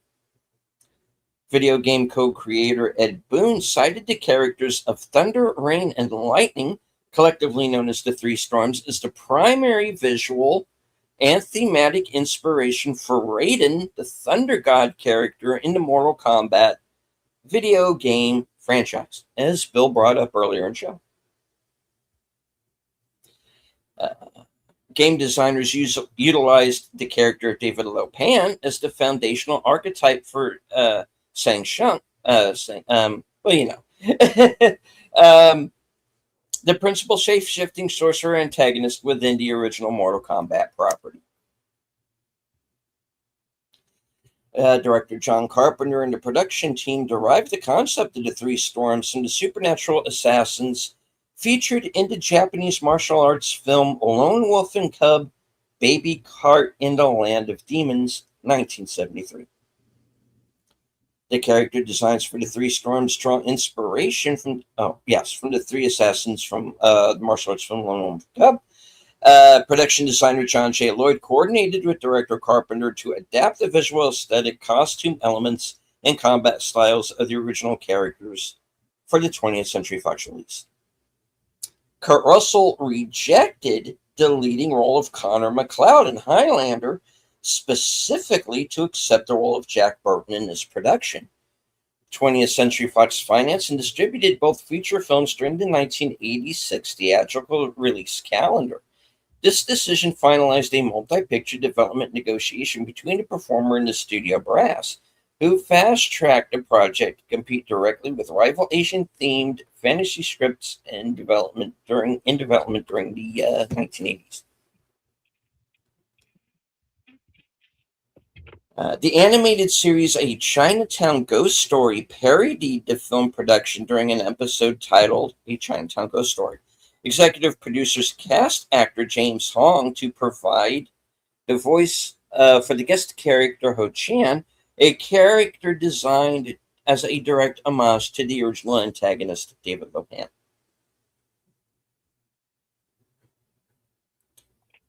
John Carpenter modeled the rapid-fire dialogue delivery between Jack Burton and Gracie Law in classic 1930s screwball comedies. Production notes confirm that the characters in the film reminded John Carpenter of the characters in Bringing Up Baby or His Girl Friday. These were very 1930s Howard Hawks people. Screenwriters W.D. Richter and David C. Weinstein deliberately incorporated this rhythmic, fast-paced verbal sparring into the script to contrast the American cinematic archetypes with the traditional martial arts fantasy elements.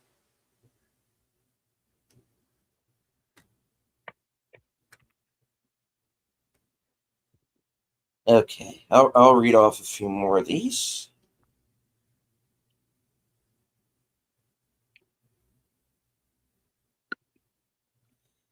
All right, studio executives positioned Kurt Russell as a rising star during the early production phases.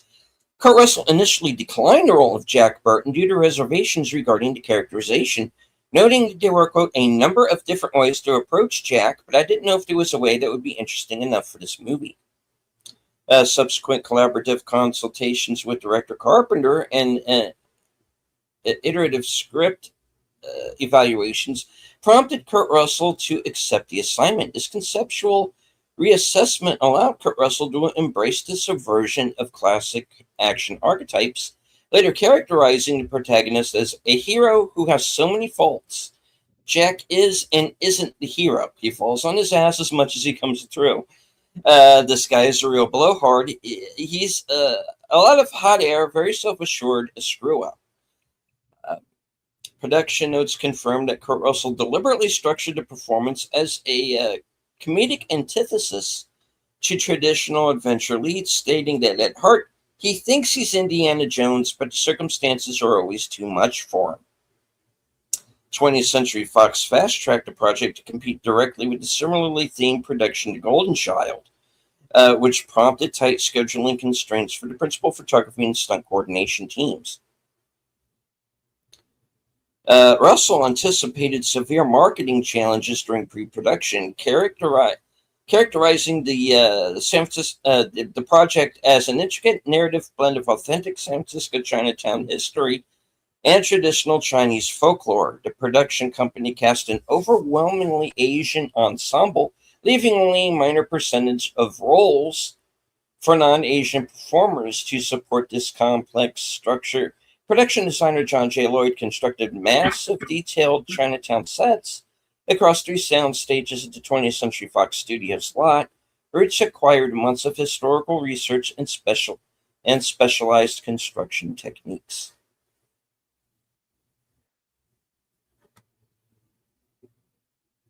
Oh, that's okay, Connie. No worries. No worries.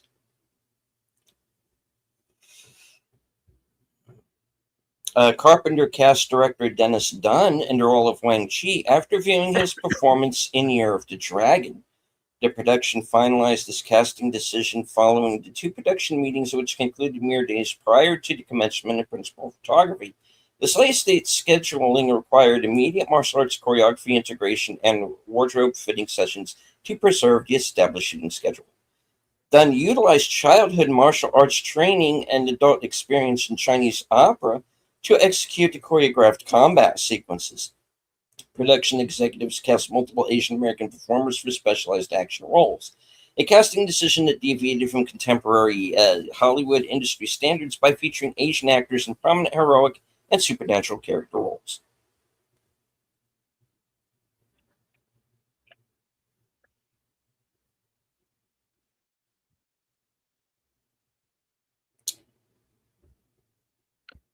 All right. Yeah.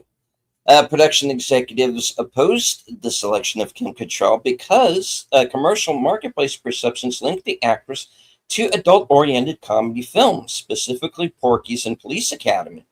Kim Cattrall accepted the role due to autonomous nature of the character, stating, "I'm not screaming for help the whole time. I think the humor comes out of the situations and my relationship with Jack Burton. I'm the brains, he's the brawn." Bold Yeah, statement. read a few of these.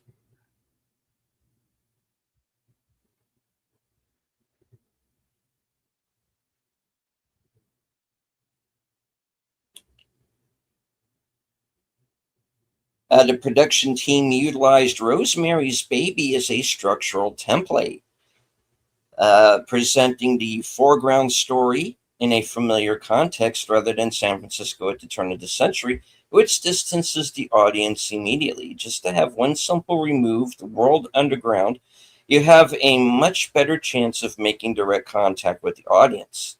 W.D. Richter collaborated with screenwriters Gary Goldman and sorry, I think that's supposed to say Carpenter. Anyway, to modernize the original 1880s Western setting to a contemporary 1980s urban environment, this narrative transition shifted the primary location from a historical frontier outpost to the modern Chinatown district of San Francisco, California. 20th Century Fox executives approved the script revision to optimize. Okay, they're saying the same thing a bunch of times.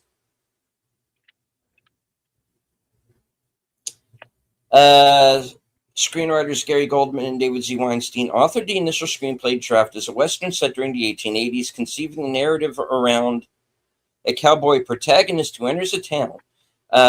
Executive producers Paul Monash and Keith Barish acquired the screenplay for Taft Entertainment Pictures during the summer of 1982, but mandated subsequent revisions due to logistical and stylistic complications stemming from the turn of the century setting.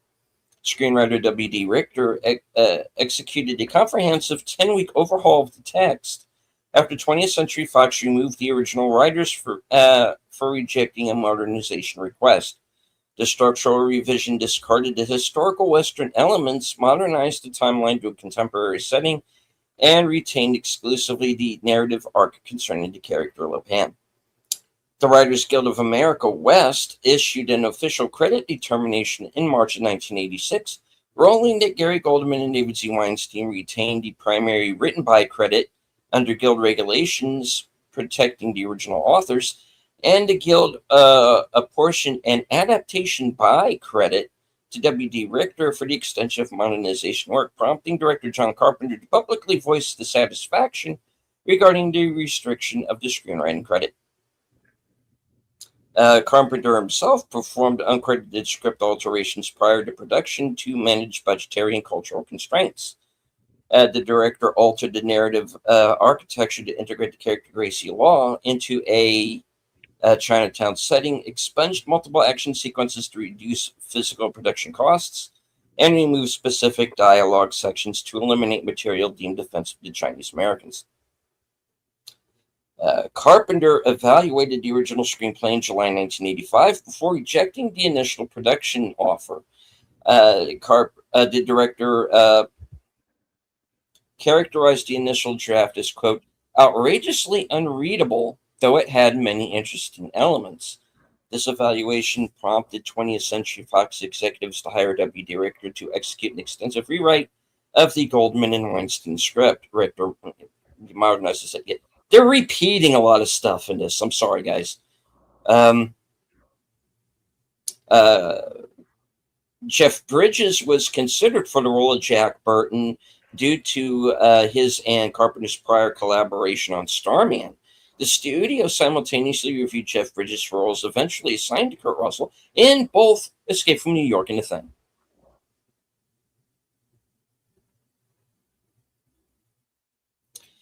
Okay, Carpenter reprimanded a special effects coordinator during production after a wall-mounted explosive squib detonated prematurely. Uh, Kurt Russell documented the incident as a rare instance where the director lost composure on the set. Because the production scheduled tight windows for practical effects setups, the special effects department utilized hardwired electrical triggers for the squibs, which required extensive manual rewiring and wall patching between unsuccessful takes. Squibs are where the bullets explode underneath the actor's clothing. Mm-hmm. Those are what squibs are. In case you didn't know. Okay. This is something that you may have noticed. Los Angeles Fire Station 23 provided the physical location for the interior sequences of Egg Sen's garage and office. Production crews utilized the same decommissioned firehouse for the primary headquarters interior in Ghostbusters, 1984. So, for those of you who were wondering, hey, isn't that the Ghostbusters office? Yep. All right, I'll read a few more of these. Performer Peter Kwong praised the elongated hair design of the character as a preferred aspect of the production process. The daily application routine required a consecutive 3-hour session in a makeup chair to install and remove the specialized structural hairpiece. Production accounting logs tracked the financial cost of individual custom unit at $3,000.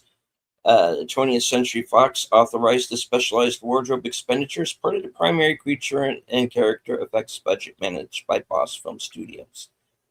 James Hong wore 12-inch platform lifts under a long ceremonial robe during the sequence where David Lopan descends an escalator toward the wedding altar.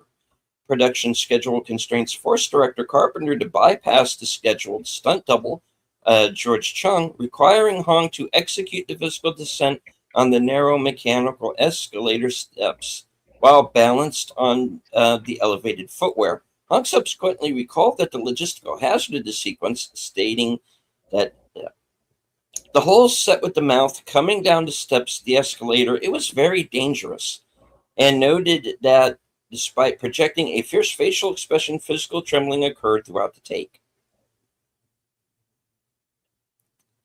The theatrical release occurred on July 2nd, 1986, preceding the birth of Kurt Russell's son, Wyatt, now an actor himself. He's in Disclosure Day right now, and they're also both on the Monarch series together. By 8 days on July the 10th, 1986, 20th Century Fox distributed the production across 1,053 North American theaters for the opening weekend, a distribution strategy that overlapped with the performer's family medical leave requirements. This tight scheduling window required director John Carpenter to compress the final post-production mixing phase and promotional tour obligations so the actor could depart the press circuit immediately prior to the delivery date. Director John Carpenter and cinematographer Dean Cundy completed their sixth and final feature film collaboration on this production.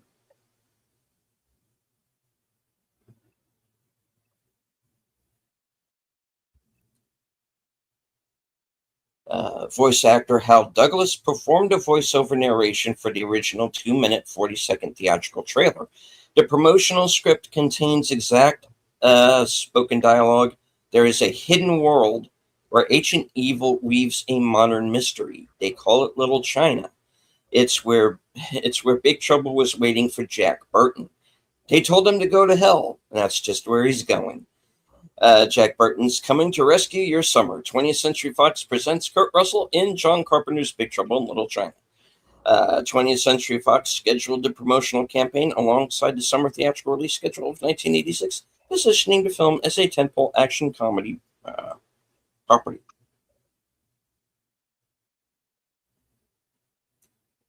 Production executives considered Ellen Barkin for the role of Gracie Law. During the initial casting phase, contractual commitments and scheduling conflicts with other studio projects prevented further negotiations for the position. Okay. I'm just going to scroll up, read these last few. All right.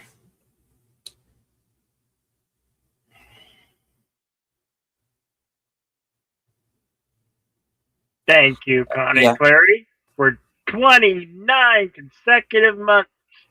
You are a rock star. Thank you, Connie Clarity. Really appreciate it, Connie. All right. James Hong pressed the needle of love prop into the skin of Susie Pie with excessive force during the wedding sequence. The physical impact caused an involuntary flinch from the actress during the take, which remained in the final theatrical cut of the film.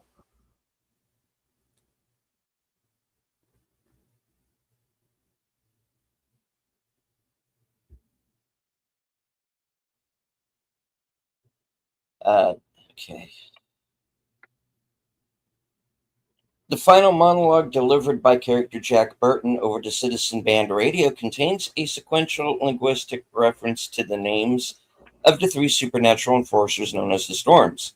Kurt Russell improvised portions of the dialogue during the final week of principal photography on the 20th Century Fox sound stages.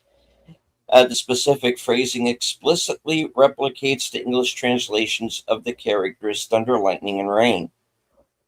Production designers constructed the interior of the Pork Chop Express truck cab as a stationary practical set piece mounted on a motion gimbal to simulate highway movement during the recording of the audio track. During the optical effects sequence for the death of the character Lightning, the final frame of the electrical animation forms the Chinese character for Carpenter as an intentional reference to director John Carpenter. A visual effects supervisor, Richard Edlund, oversaw the integration of this optical matte-line animation at Boss Film Studios during post-production. The specific layout of the animated bolt matches the traditional orthography of the character, which the production team inserted during the final compositing phase of the sequence. John Carpenter filmed the airport terminal parking garage kidnapping sequence in reverse in order to ensure performer safety during high-speed vehicle maneuvers.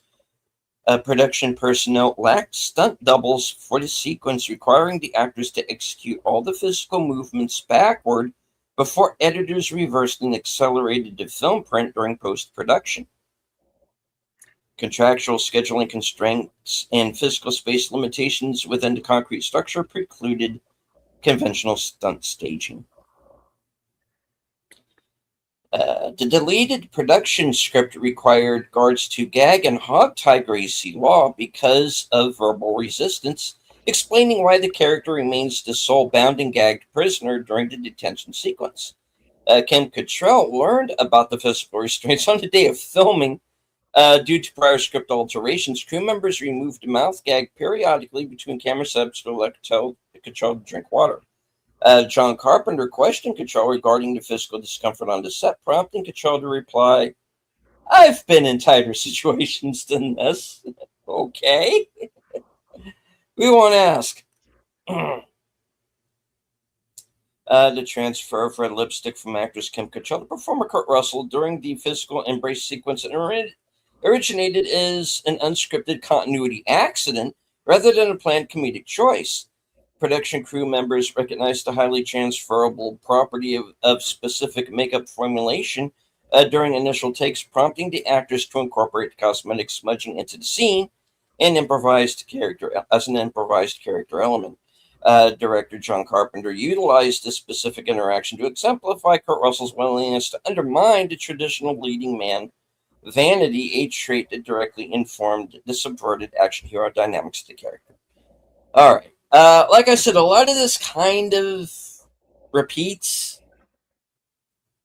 but you can find it on IMDb Pro. So I'm going to kind of end it there. Thank you.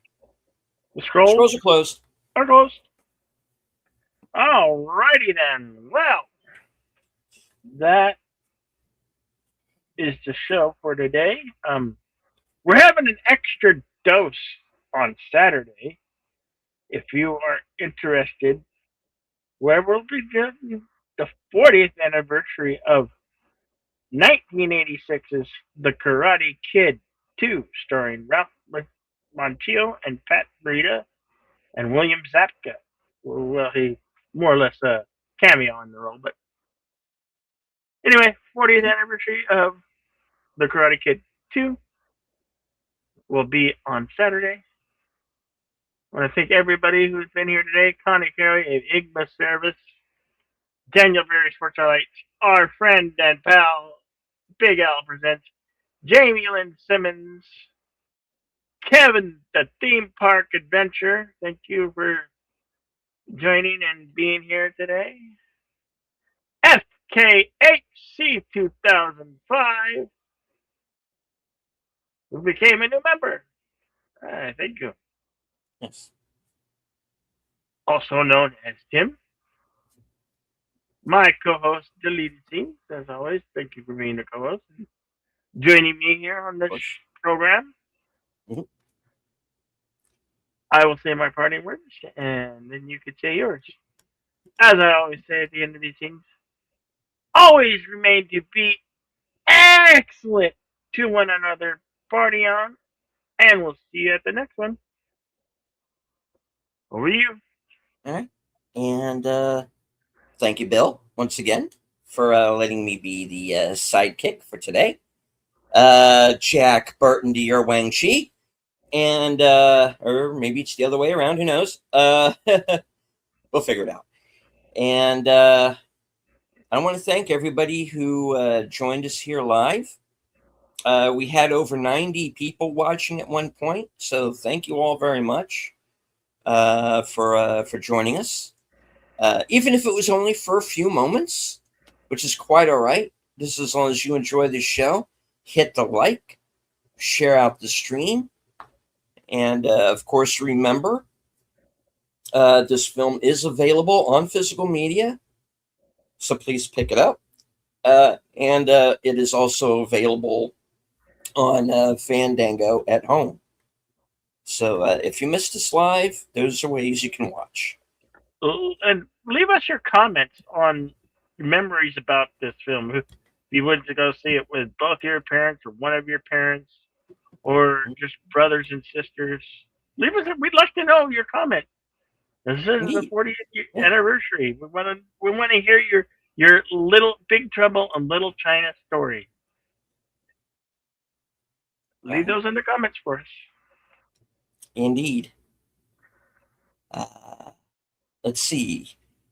Later on tonight at 11 p.m. is my program Coming Attractions, where you will get to find out that what I am going to be up to in the next week.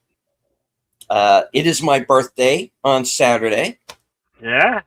Yes. Happy birthday. Thank you. Be celebrating it right here for Action Theater Extra Dose. Unfortunately, I will be working, so I might be a little bit late to the show. We'll see, but I'm hoping to be there for Karate Kid 2. I will be joining Big Al Presents, who's in the chat with us Saturday night, later on that night, Saturday, for Films with Friends Time Cop with Jean Claude Van Damme. So that would be at 10 p.m. I will be joining Al once again for Western Cinema Presents, where we're going to be watching the next two episodes of 1883, episodes 3 and 4. And later on Sunday at 11 p.m., I am going to be joining Aged Boomer for this week's edition of Geeky Geezers. And I believe Al is going to be with us for that as well. That's at 9 p.m. I don't know if I'm going to do unscripted or not. I'm kind of looking into that. And I want to do like a birthday show. It's just going to be a matter of when I can fit it in. Not going to be very long. Just going to be a little hangout for anybody who can be there. And I'll let everybody know tonight on that, later on tonight. All right. You said you Western Cinema was on Big L's channel. Ooh. I think you meant this channel. Oh, did I? Okay. Yeah, I Sorry. think you did a slip of the tongue. No worries, no worries. Yeah, Western Cinema is going to be right here, regular day and time, on Bill's and mine's channel. Yeah. All right. One thing that I did want to bring up a few weeks ago, right here on Action Theater, Bill and I aired "We Were Soldiers," starring Mel Gibson and Greg Kinnear and Barry Pepper, and depicted the first major battle that took place during the Vietnam War, the Battle of Vai Drang. And Greg Kinnear's character is a man by the name of Bruce Crandall, who was awarded the Congressional Medal of Honor for his actions during that battle. He went on to retire as a lieutenant general. And a few weeks ago, Bruce Crandall passed away. He was 93 years old, died peacefully at home, surrounded by his family. And we would like to take this moment to honor him. And we salute you, sir. Thank you very much for your service. All right. So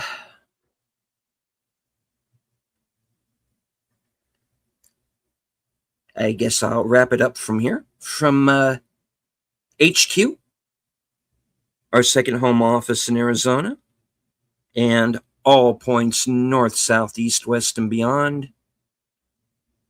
Good night. Take care. Stay strong. Be safe and healthy, because this is how we win. And of course, if